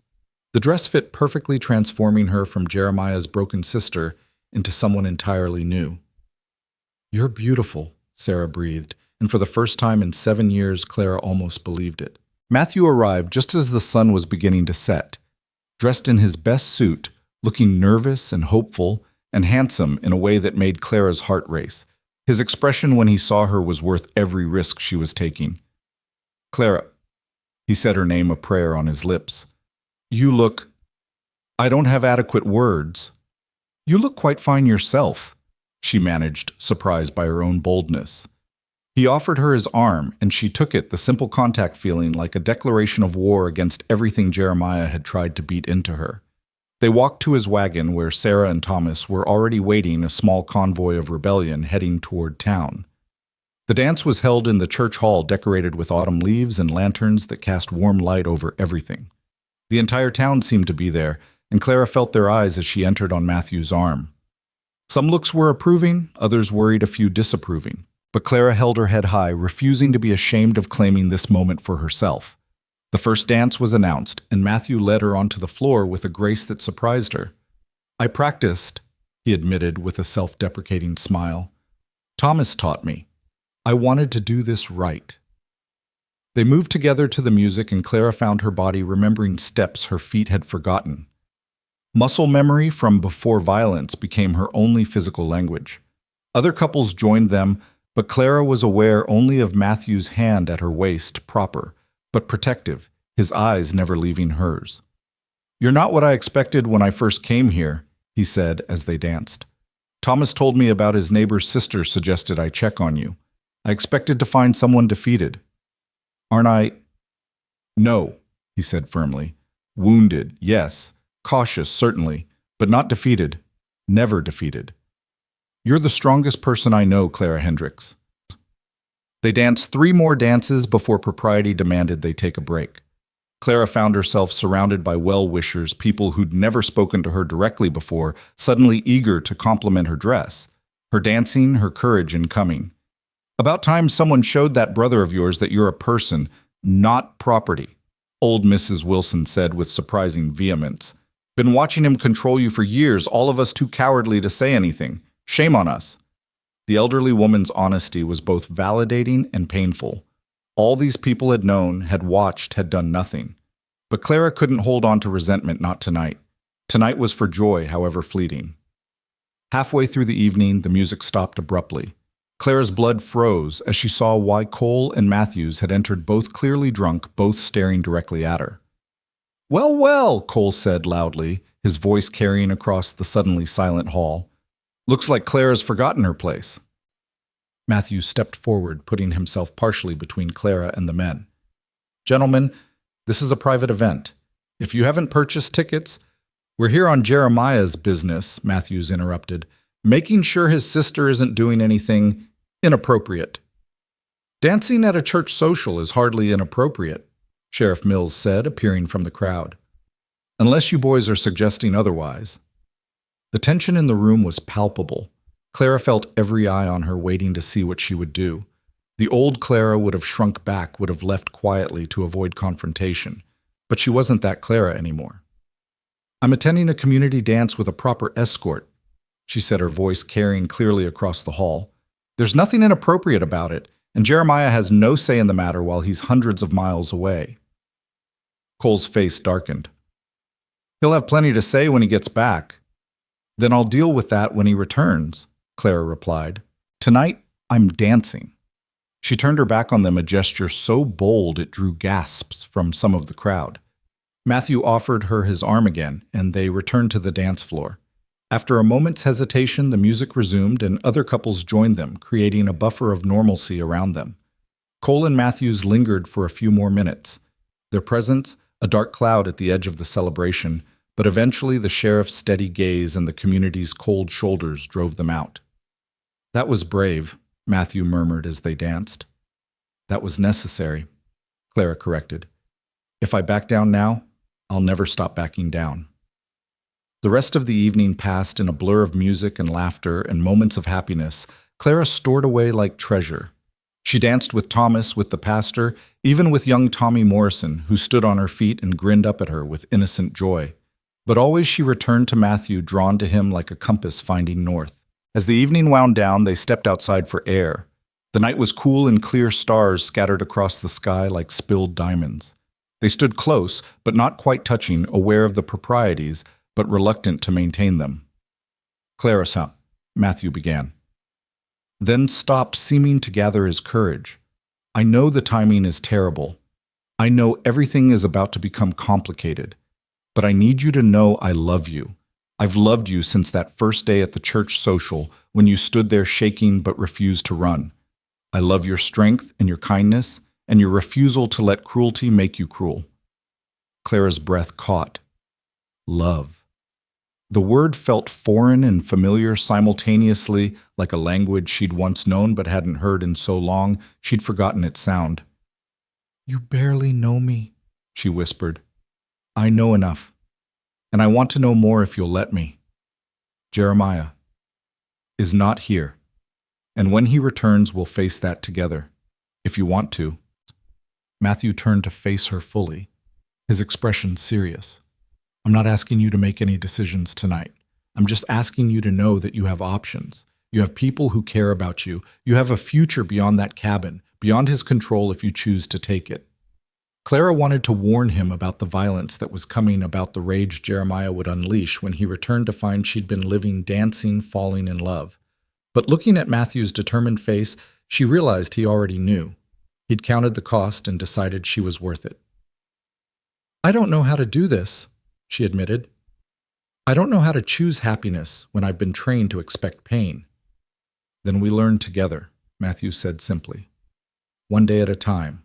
One choice at a time." Before Clara could respond, Thomas appeared, his expression grim. "Rider's coming," he said quietly. "Moving fast." Clara's heart stopped. Jeremiah. It had to be Jeremiah, returned early, informed by Cole and Matthews about her rebellion. This was it. The reckoning she'd known was coming. But as the riders approached, she realized it wasn't Jeremiah. It was a single rider moving fast, and as he came into the light from the hall, she recognized one of the Garrison ranch hands. "Looking for Doc Sinclair," the man panted, sliding off his horse. "There's been an accident at the ranch. Mr. Garrison's son thrown from a horse. It's bad." Matthew immediately shifted into his professional persona. "I'll get my bag." He turned to Clara, torn between duty and desire. "I have to go." "Of course you do," Clara said, understanding completely. "Go, help them." He squeezed her hand once, a promise in the gesture, then was gone, riding off into the night to save a life. Clara watched him go, then turned to find Sarah beside her. "Come home with us tonight," Sarah offered. "You shouldn't be alone after all this." Clara was tempted, but she shook her head. "I need to go home. My home. I need to face whatever's coming on my own ground." Thomas and Sarah tried to argue, but Clara was firm. They drove her back to the cabin in worried silence, making her promise to ring the bell if she needed help. Clara entered her dark cabin, still wearing her dance dress, the scent of rosewater still clinging to her skin. She lit a lamp and stood in the middle of the room, looking around at the space that had been her prison for 7 years. It looked different somehow, smaller, less imposing. Or maybe she was bigger, had grown beyond its ability to contain her. She carefully removed the dress, hanging it where she could see it, a reminder of the night she'd been herself. Then she put on her regular clothes, loaded the rifle, and sat down to wait. Because Jeremiah was coming. If not tonight, then tomorrow or the next day. Cole and Matthews would make sure he knew everything, would embellish and exaggerate until her simple dance became a scandal in his mind. He would come back furious, violent, ready to reassert his control. But Clara wasn't the same woman he'd left 3 months ago. She was stronger both in body and spirit. She had allies, people who would come if she called.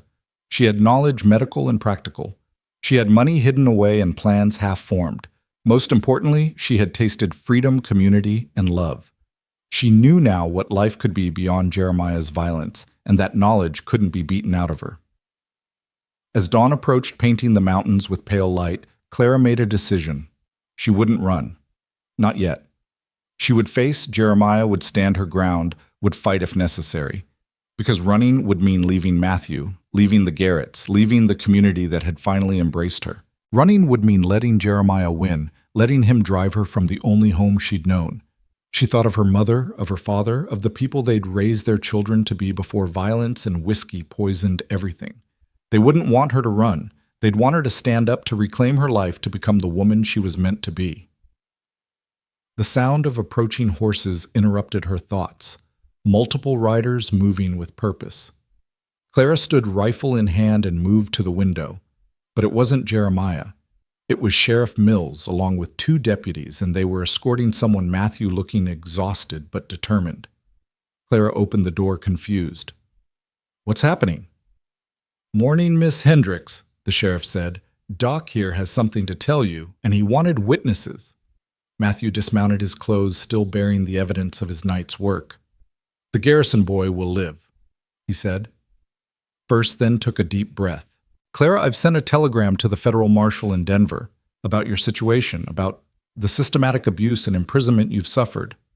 Clara's knees nearly buckled. "You did what—" "There are laws." Matthew continued, his voice steady despite his exhaustion. "Federal laws about holding someone against their will, about slavery and involuntary servitude. What Jeremiah has done to you, it's not just wrong, it's illegal. And unlike local law, federal law doesn't care about his connections or his threats." "The marshal will be here within the week," Sheriff Mills added. "And until then, Miss Hendricks, you're under my protection. Anyone who threatens or harms you will answer to me and to federal authority." Clara couldn't speak, couldn't process what was happening. Protection. Legal protection. A way out that didn't involve running, that involved standing and fighting with the law on her side. "Why," she finally managed, looking at Matthew. "Because you deserve justice," he said simply. "Because you deserve freedom that's recognized and protected, not stolen in the night. Because I love you, and I refuse to let him hurt you again." The sheriff cleared his throat. "There's more, Miss Hendricks. That telegram also went to the Garrison Ranch. Seems Jeremiah's been skimming from the cattle drive, cheating his employers. Mr. Garrison's not pleased. Your brother might find himself facing charges of his own when he returns." The world seemed to shift under Clara's feet. Everything was changing too fast to process. She'd expected violence and got protection. She'd prepared for a beating and received hope for justice. "I need to sit down," she said faintly, and Matthew was there supporting her, guiding her to a chair. "I know it's a lot," he said gently, "but you're not alone in this, not anymore." Clara sat in her chair, the weight of the sheriff's words settling over her like a heavy blanket. Federal marshals. Legal protection. Jeremiah facing charges of his own. It seemed impossible, like a dream she might wake from at any moment. Her hands trembled as she gripped the edges of the chair, trying to anchor herself to this new reality. "Miss Hendricks," Sheriff Mills said, his voice gentler than she'd ever heard it. "I need to ask you some questions. Document things properly for when the marshal arrives. Are you willing to talk about what's been happening here?" The question hung in the air, heavy with implications. To speak the truth meant breaking 7 years of silence, 7 years of hiding bruises and making excuses. Clara looked at Matthew, who nodded encouragingly, then at the sheriff, who waited patiently. "Yes," she said, finally, the word barely a whisper. Then stronger, "Yes, I'll talk." For the next 2 hours, Clara spoke. She told them about the gradual escalation after their parents died, how grief had turned to control to violence. She described the beatings, the broken bones that never received proper treatment, the systematic isolation from anyone who might help.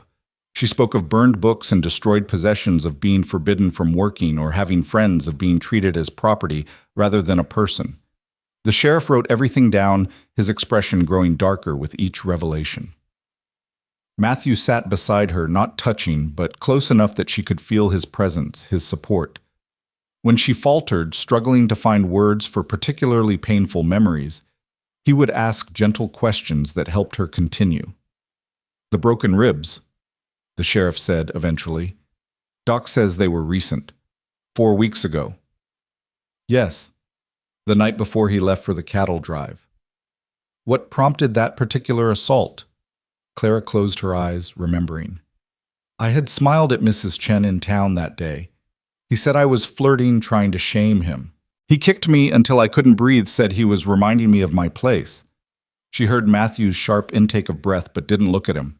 If she saw pity in his eyes, she might stop talking, and she needed to get it all out. When she finally finished, the sun was high in the sky and her throat was raw. The sheriff closed his notebook, his weathered face grim. Miss Hendricks, what you've described is criminal assault, false imprisonment, and slavery in all but name. The federal marshal will want to hear all this again, but I want you to know this ends now. Jeremiah Hendricks will not lay another hand on you. After the sheriff and his deputies left with promises to check on her daily, Clara and Matthew sat in silence. The cabin felt different now, as if speaking the truth had exorcised some of its ghosts. "You were brave," Matthew said finally. "I was tired," Clara corrected. "Tired of hiding, tired of pretending, tired of being ashamed of things that weren't my fault." Matthew reached for her hand and she let him take it, his touch gentle and grounding. "What do you need now?" "Time," Clara said. "Time to think, to understand what this means." She met his eyes. "You've risked a lot for me. Jeremiah won't forget this.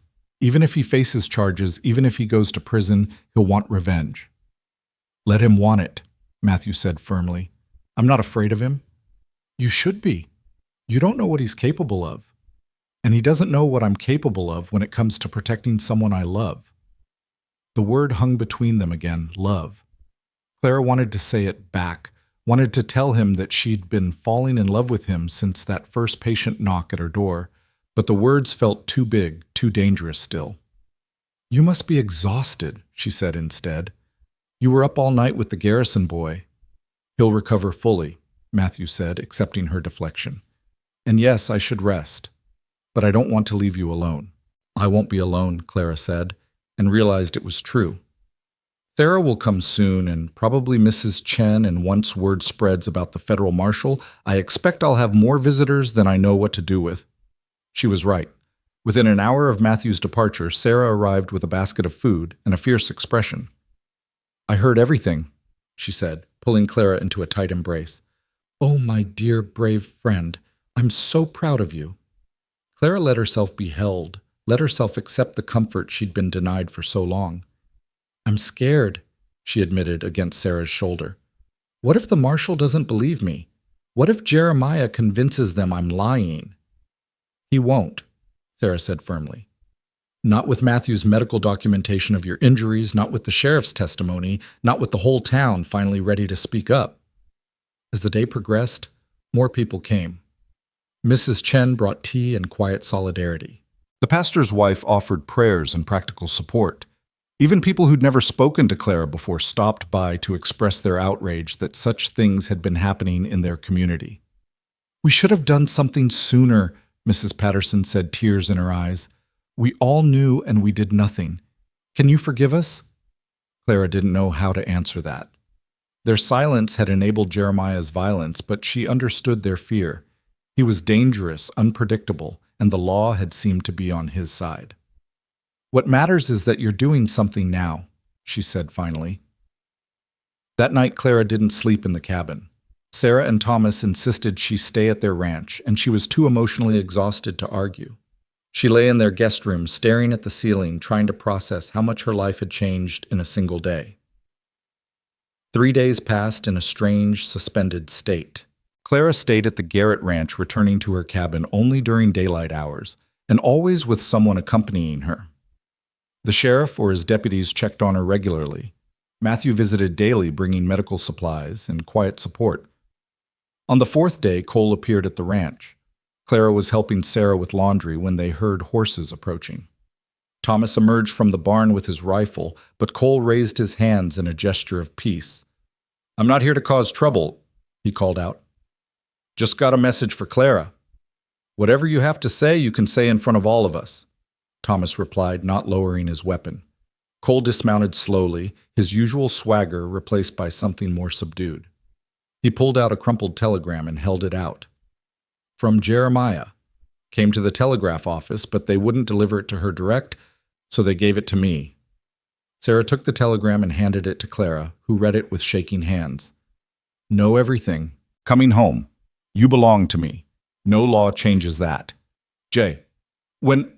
Clara asked, surprised her voice remained steady. "Tomorrow, maybe day after," Cole said. He left the drive early. Garrison fired him when they found out about the skimming. He paused, seeming to wrestle with something. Look, I know you think I'm your enemy, but I'm not looking to get caught up in federal charges. What Jeremiah's been doing, I knew it was wrong. We all did. But he's dangerous when crossed, and we were cowards. And now? Thomas asked. Now the marshal's coming, and I'd rather be on the right side of federal law. Cole looked directly at Clara. I'll testify if needed, about what I've seen, what he's said. I'm not proud of my part in this, but I won't lie for him anymore. After Cole left, Clara stood in the yard, the telegram crumpled in her fist. Tomorrow.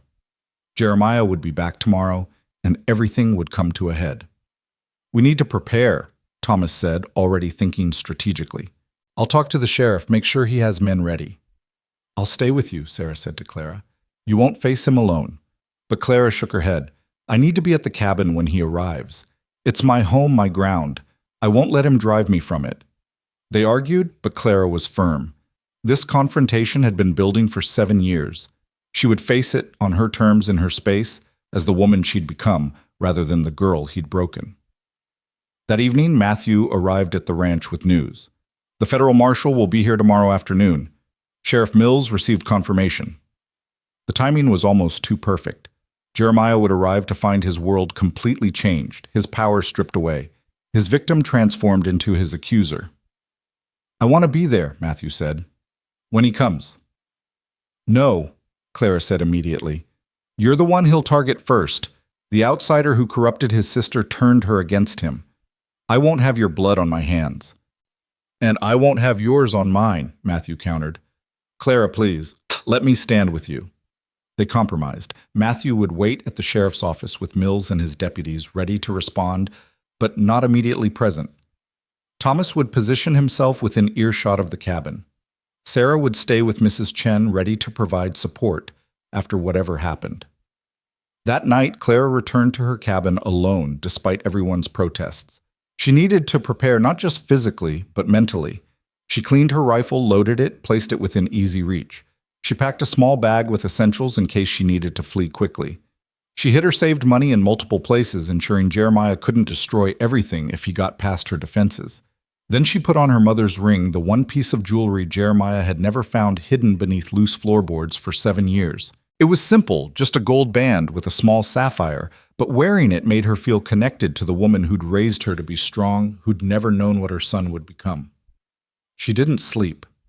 Instead, she sat at the table where she'd served Jeremiah thousands of meals, where she'd been backhanded for imagined slights, where she'd learned to make herself small and silent. But now she sat tall, straight, unafraid. The broken ribs had healed. The bruises had faded. What remained was stronger than what had been damaged. Dawn came slowly, painting the mountains in shades of pink and gold. Clara made coffee, ate breakfast.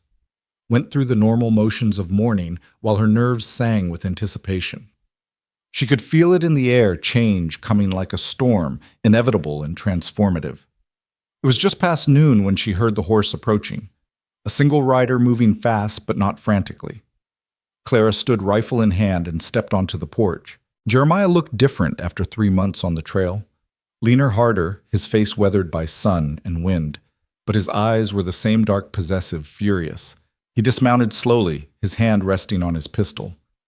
Sister, he said, the word dripping with mockery. I hear you've been busy. Jeremiah, Claire replied, keeping her voice neutral. You're back early. Garrison didn't appreciate my management style. His eyes tracked over her, noting the rifle, the straight spine, the lack of fear. You've changed. I've healed. Have you... He took a step closer and Clara raised the rifle slightly.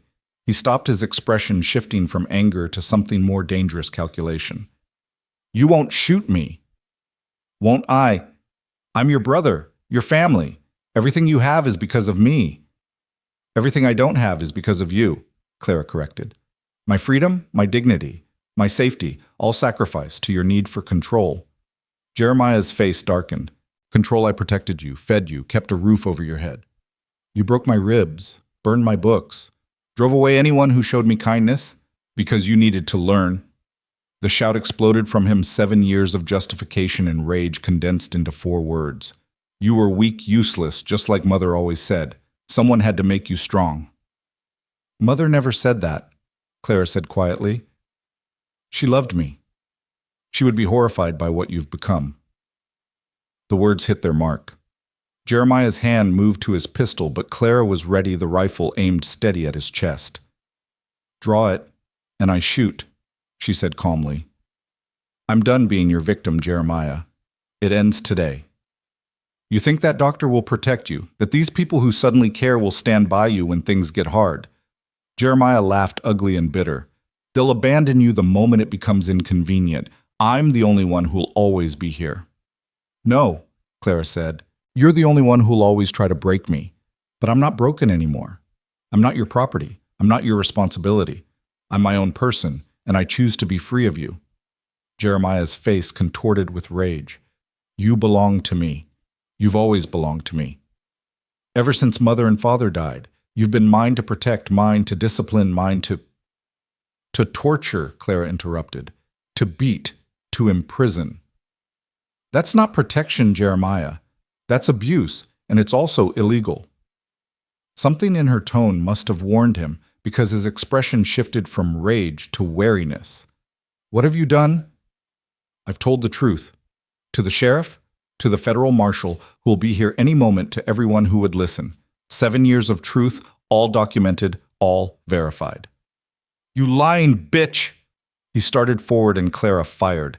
The bullet hit the ground at his feet, stopping him cold. The sound echoed across the valley, and immediately there were responding sounds.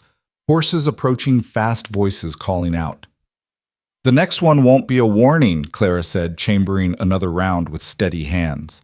Sheriff Mills appeared first, riding hard with 2 deputies. Behind them, Clara could see Matthew and Thomas approaching. Jeremiah spun to face them, his hand on his pistol, but he was outnumbered and outgunned. Jeremiah Hendricks, the sheriff called out. You're under arrest for assault, false imprisonment, and theft from the Garrison Ranch. You can't arrest me for disciplining my own sister. I can and I will, and when the federal marshal arrives, you'll face additional charges. The sheriff dismounted, his own weapon drawn. Now drop your gun and come quietly, or things get worse for you. For a moment, Clara thought Jeremiah would fight. She could see it in his eyes, the calculation of whether it was better to die than submit. But then his shoulders slumped, the fight draining out of him as he realized he'd lost. He dropped his pistol and allowed the deputies to restrain him. As they led him away, he looked back at Clara. This isn't over, he said. You're still my sister, my blood. You can't escape that. Watch me, Clara replied. After they were gone, after the dust had settled and the shock had worn off, Clara found herself surrounded by the people who'd stood by her. Matthew held her as she shook with released tension. Sarah wrapped a blanket around her shoulders. Thomas stood guard, making sure Jeremiah was truly gone. You did it? Matthew murmured against her hair. You stood up to him. We did it, Clara corrected. All of us. The federal marshal arrived 3 hours later, a stern woman named Margaret Hayes, who took Clara's statement with professional efficiency and personal compassion. What you've endured is unconscionable, Marshal Hayes said when Clara finished. Your brother will face federal charges for involuntary servitude and violation of your civil rights. With the evidence we have, he's looking at significant prison time. Will I have to testify? Most likely. Are you prepared for that? Clara thought of standing in a courtroom telling her story to strangers facing Jeremiah across a legal battlefield. The prospect terrified her, but less than the thought of him going free. I'm prepared, she said. That night, for the first time in 7 years, Clara slept in her cabin without fear. The space felt different now. Not a prison, but a home. Not a place of violence, but a place where she'd found her strength. She'd stood her ground, faced her abuser, and won.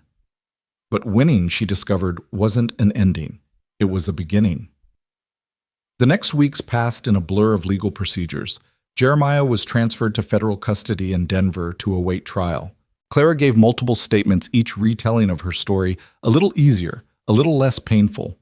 The town rallied around her in ways she'd never expected, as if her courage had given them permission to acknowledge what they'd all known but ignored. Matthew was a constant presence, patient and supportive, but careful not to pressure her.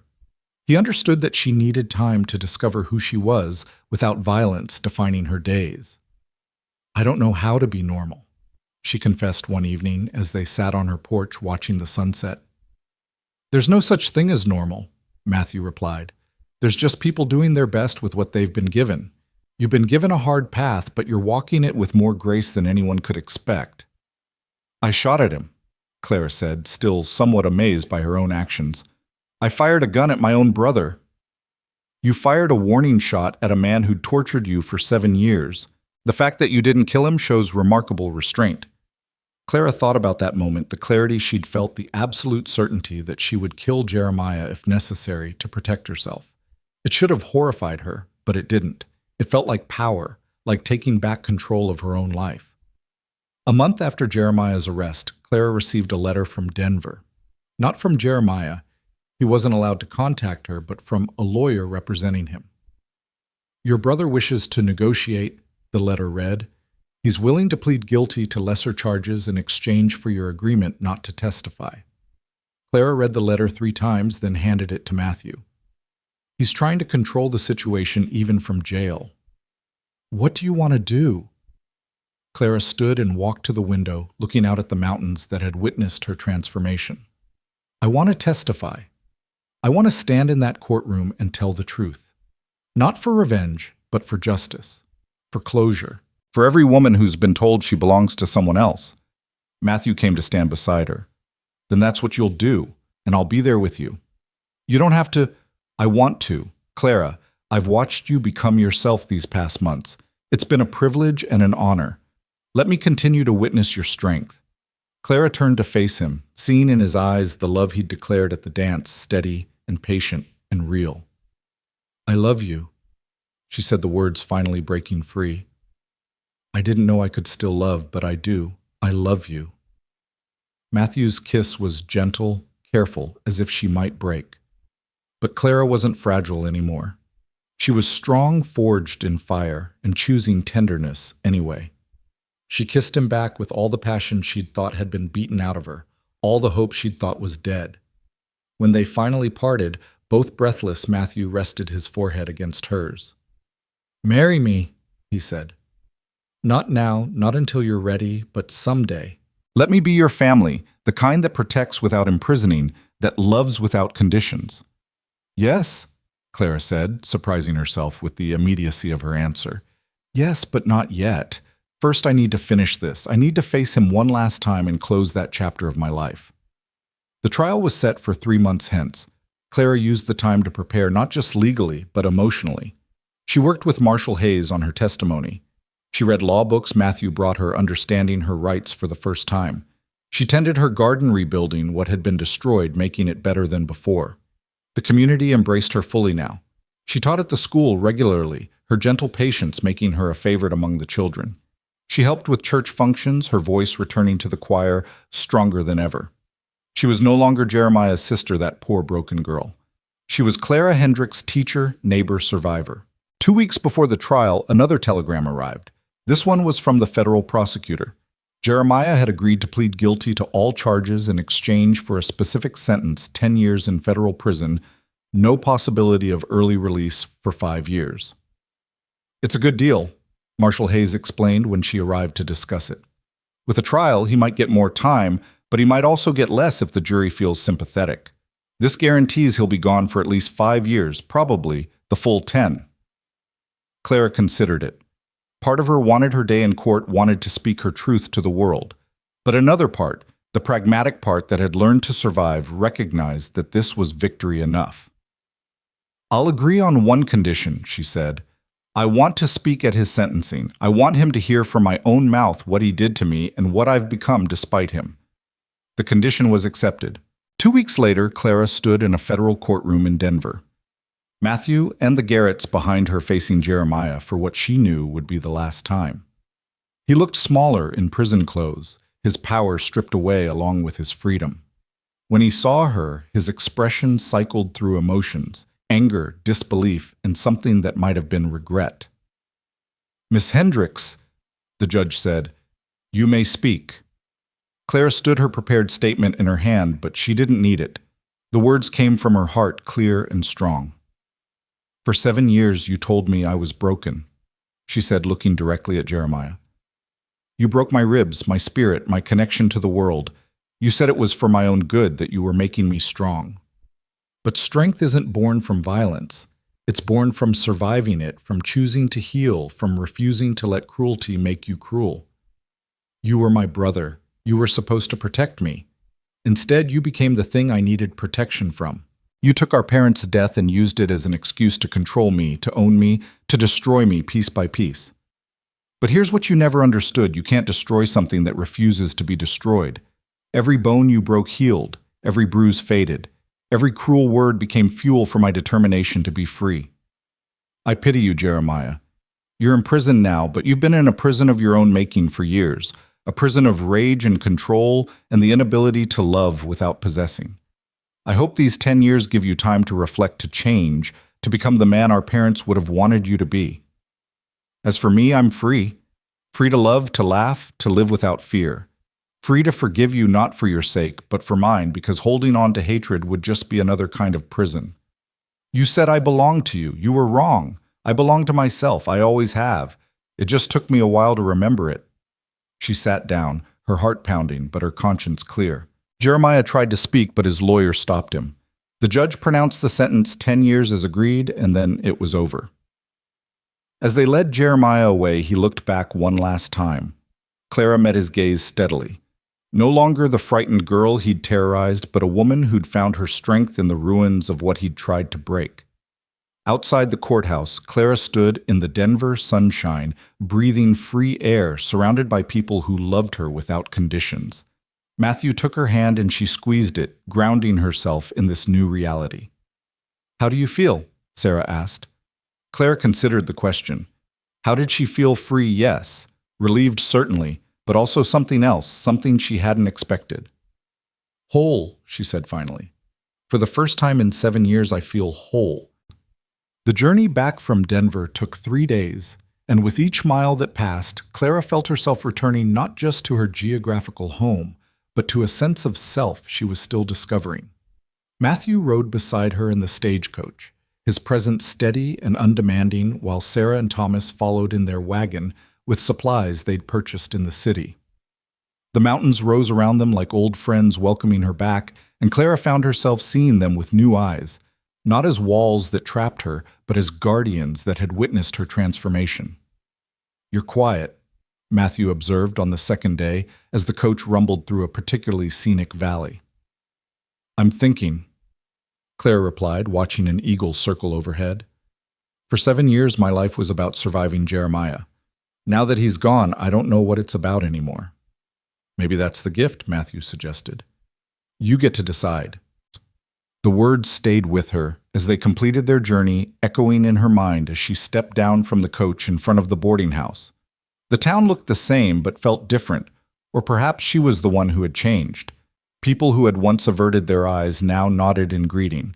Men tipped their hats with respect rather than pity.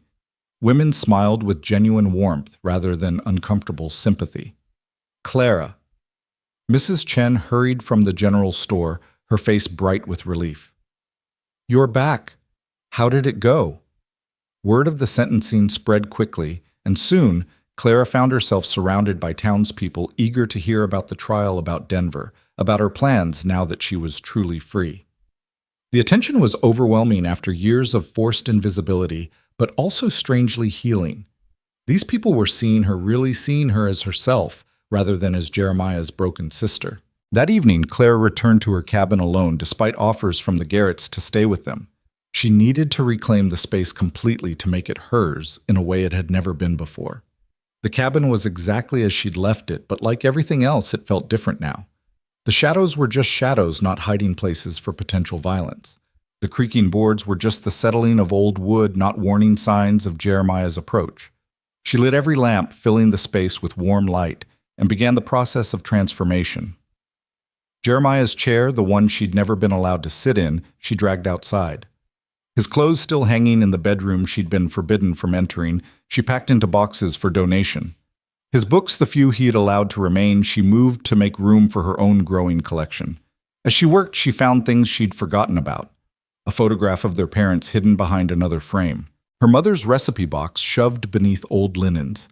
A small wooden horse her father had carved for her 8th birthday, somehow surviving Jeremiah's rages by being overlooked in a dusty corner. Each recovered item felt like reclaiming a piece of herself. Fragments of the girl she'd been before violence became her daily bread. She arranged them carefully throughout the cabin, the photograph on the mantel, the recipe box in the kitchen, the wooden horse on the windowsill where it could catch the morning light. Matthew arrived as the sun was setting, bringing dinner from the boarding house and a bottle of wine to celebrate. They ate at the table where she'd served Jeremiah countless meals in silence, but now it was filled with conversation and laughter. Matthew told her about his plans to expand his practice, maybe take on an apprentice. Clara shared her thoughts about teaching, about maybe writing down her mother's recipes before she forgot them completely. "The school board wants to offer you a permanent position," Matthew said as they cleared the dishes. "Mrs. Patterson told me they were impressed with how you handled the children during your volunteer work." Clara's hand stilled. A permanent position, a real job with wages and respect and purpose beyond mere survival. "I don't have any formal training. You can read, write, and do arithmetic better than most. You're patient and kind. The children adore you." Matthew took her hand, still rough from years of hard work, but healing like the rest of her. "You're more than qualified." That night, after Matthew left with a gentle kiss and a promise to return tomorrow, Clara sat at the table with paper and pen.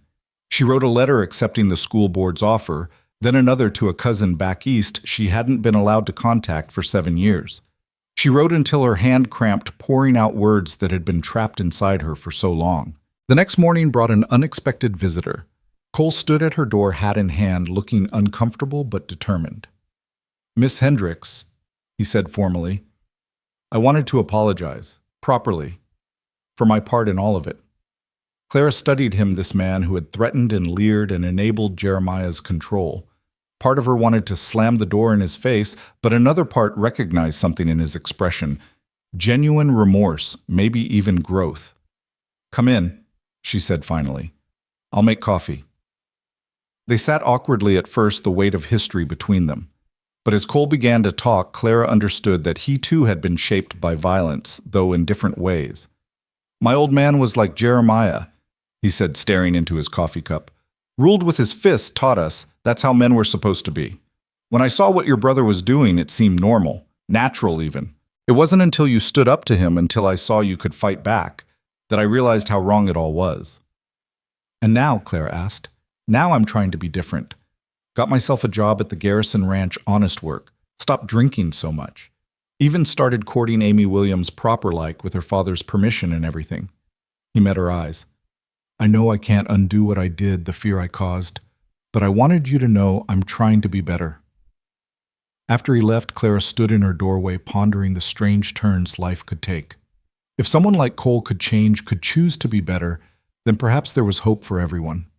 Even she thought with a pang for Jeremiah somewhere in his federal cell.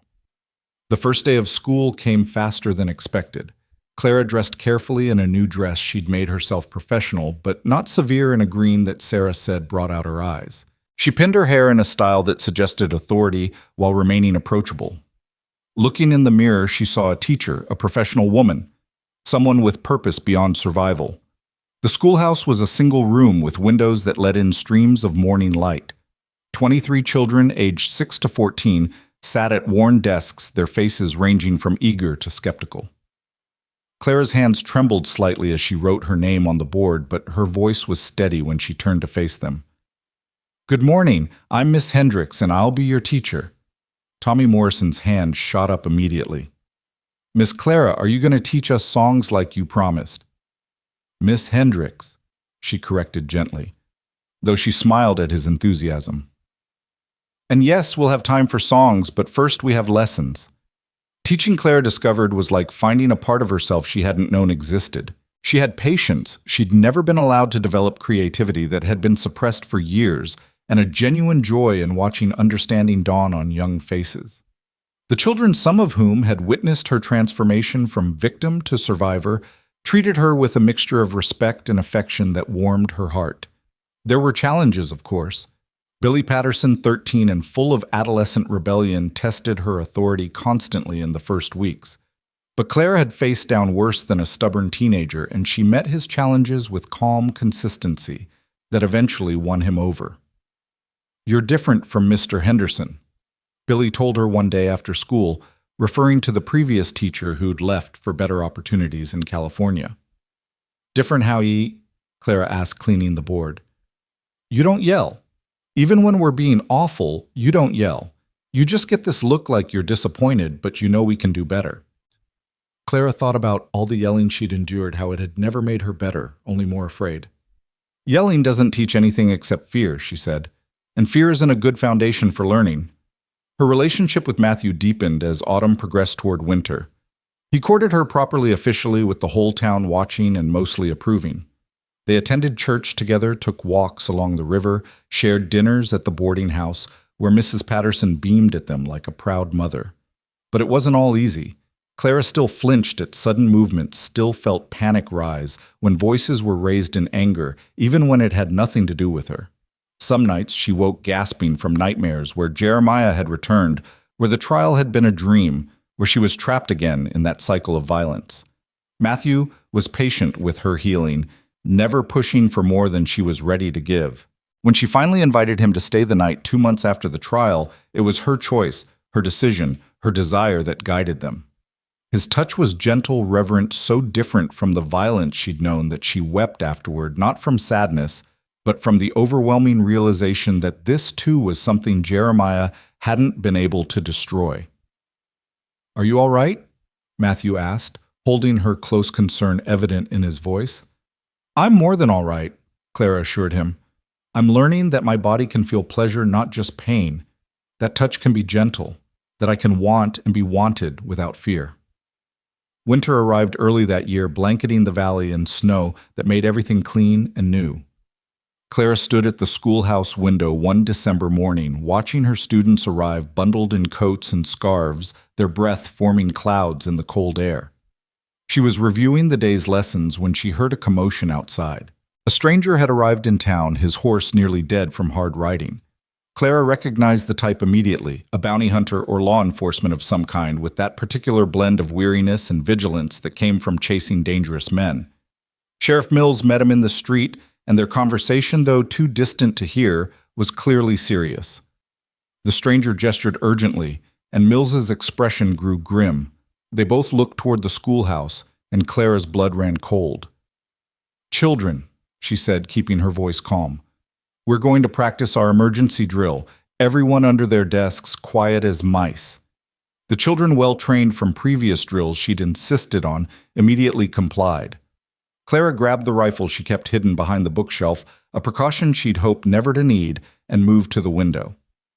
The stranger and Sheriff Mills were approaching the schoolhouse now, but their body language had changed.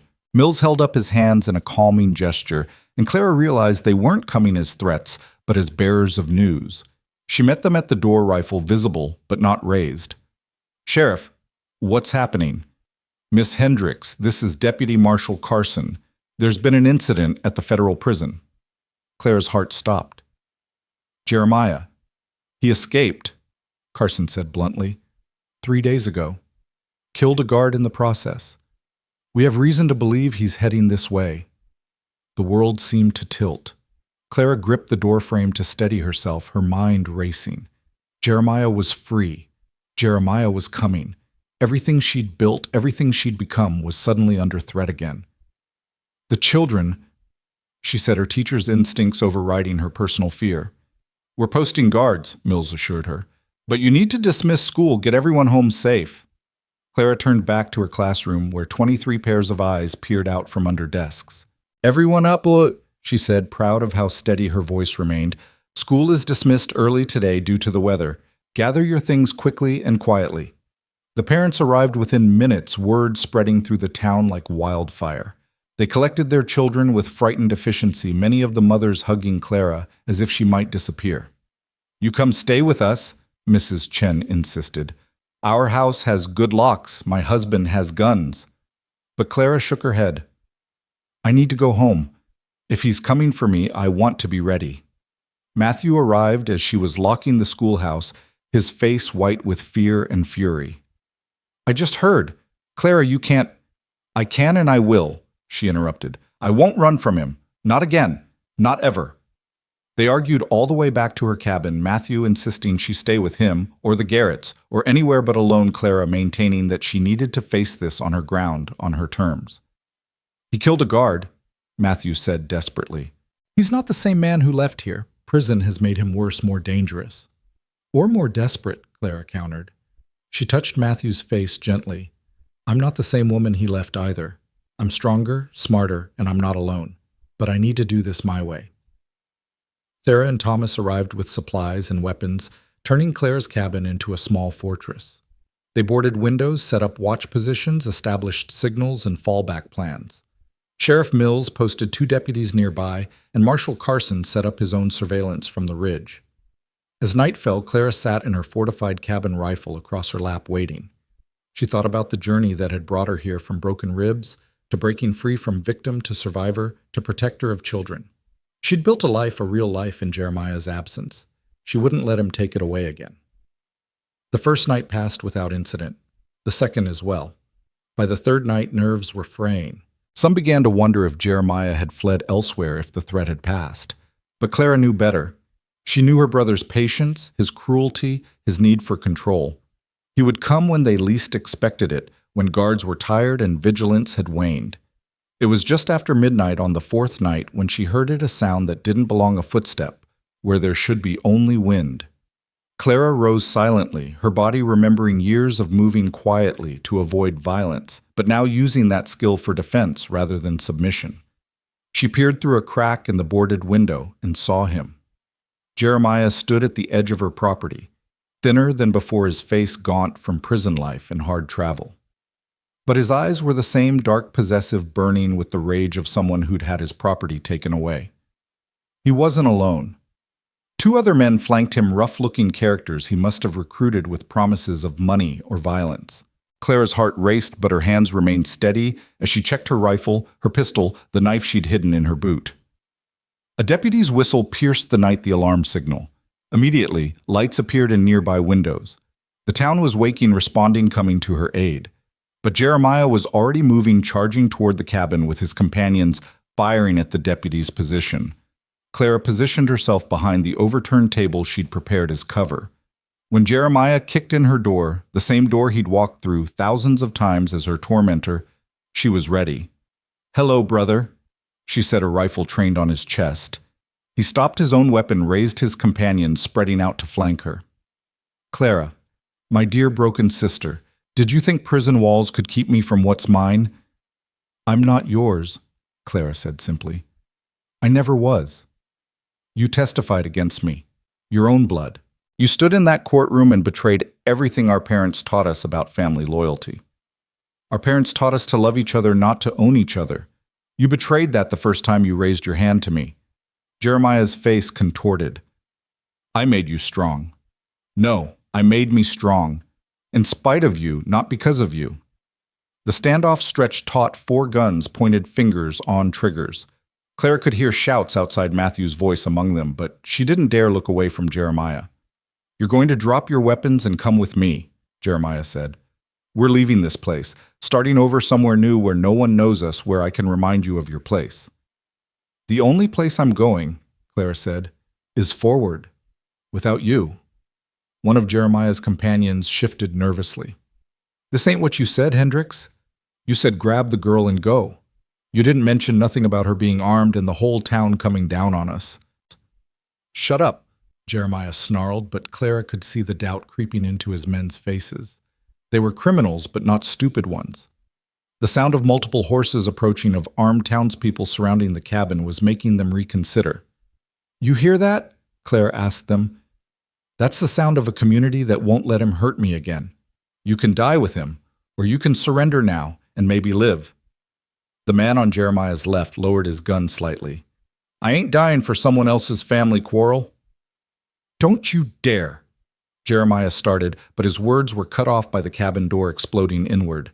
Matthew burst through, followed by Thomas and 2 deputies. The sudden intrusion broke the standoff spell. Jeremiah's companion on the left dropped his weapon and raised his hands. The one on the right tried to run but was tackled by a deputy. Jeremiah, seeing his support crumble, did the only thing his nature allowed. He charged at Clara with a roar of rage, his gun forgot in his hands, reaching for her throat, just as they had so many times before. But Clara was ready. She sidestepped his charge, using his momentum against him, and brought the rifle butt down hard on his back. He crashed to the floor, and before he could rise, she had her boot on his neck and her rifle pointed at his head. "My ribs are already broken," she said, echoing words from months ago. "But they healed. Everything you broke healed, and now I'm the one standing while you're on the floor." Sheriff Mills and Marshal Carson entered, taking in the scene with professional assessment. Carson nodded to Clara with clear respect. "Well done, Miss Hendricks." As they hauled Jeremiah to his feet, he looked at Clara with something she'd never seen in his eyes before: fear. He was afraid of her, of what she'd become, of the strength he'd never managed to destroy.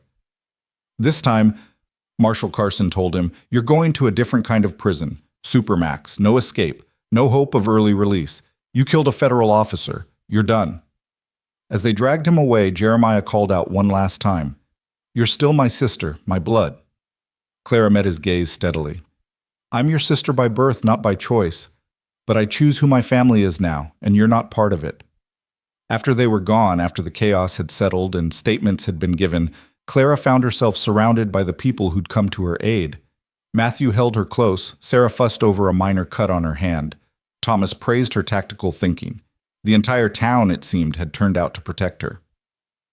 "You all came," Clara said, overwhelmed by the show of support. "Of course we did," Mrs. Chen said firmly. "You're one of us. We protect our own." As dawn broke over the mountains, painting them in shades of gold and pink, Clara stood on her porch, watching the sun rise on a new day. Jeremiah was gone. Truly gone this time, heading for a prison he'd never escape. The threat that had defined her life for so long had finally been defeated. "What now?" Matthew asked, coming to stand beside her.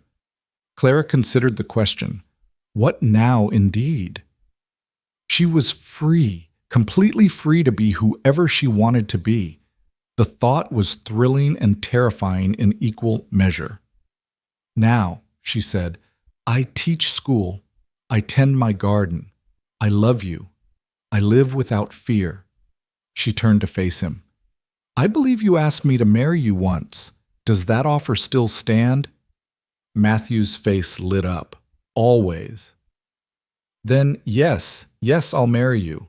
We'll build a life together, a family based on love, not control. We'll be everything Jeremiah said was impossible." They were married a month later in the church where Clara had first begun to reclaim her life. She wore her mother's wedding dress, carefully altered to fit, and carried wildflowers from the mountain meadows. The entire town attended, celebrating not just a union, but a triumph of spirit over violence of community, over isolation of love, over possession. As Clara walked down the aisle, she thought about broken ribs and how they heal stronger at the break point. She thought about her parents who would have been proud of the woman she'd become. She thought about Jeremiah locked away where he could never hurt anyone again, and felt not hatred but pity for the life he'd chosen. But mostly she thought about the future stretching ahead of her, full of possibility and promise. She was Clara Hendricks, soon to be Clara Sinclair, teacher, wife, survivor, thriver. She had been broken, but she had not stayed broken. She had been a victim, but she had not remained one. As she reached Matthew at the altar, as she spoke vows of love and partnership and equality, Clara felt the last chains of her old life fall away. She was free, truly free, and that freedom had been earned through courage, community, and the unbreakable strength of a spirit that refused to be destroyed. The reception was held at the Garrett Ranch with dancing and laughter that went late into the night. Clara danced with her husband, with Thomas, with Sheriff Mills, even with Cole, who had continued his path of redemption. She sang the songs her mother had taught her, her voice strong and clear, no longer silenced by fear. "You're radiant," Sarah told her, pulling her aside for a moment. "You're glowing with happiness." "I never thought I could be this happy," Clara admitted. "I thought Jeremiah had broken that part of me permanently." "He never had that power," Sarah said firmly. "He could hurt your body, control your movements, but he could never touch the core of who you are. That belonged to you alone always." As the evening wound down and Clara and Matthew prepared to leave for their wedding night at the boarding house's best room, the townspeople gathered to see them off. These people who had once watched her suffering in silence now celebrated her joy openly. They had all been part of her journey from broken to whole, from captive to free. "Thank you," Clara called out to them, "all of you, for seeing me, for standing with me, for helping me become who I was meant to be." The crowd cheered as Matthew helped her into the wagon, and as they drove away, Clara looked back at the assembled faces, her true family chosen and cherished. Then she looked forward toward the mountains and the stars and the future she would build with her own hands. Her ribs had been broken, yes, but like bones that heal stronger at the breakpoint, she had emerged from her trials more powerful than before. She was Clara Sinclair now, unbreakable and free, ready to face whatever came next with courage, grace, and the hard-won knowledge that she could survive anything and still choose love. The wagon rolled on through the night, carrying her toward tomorrow, toward hope, toward a life that was finally, truly, completely her own.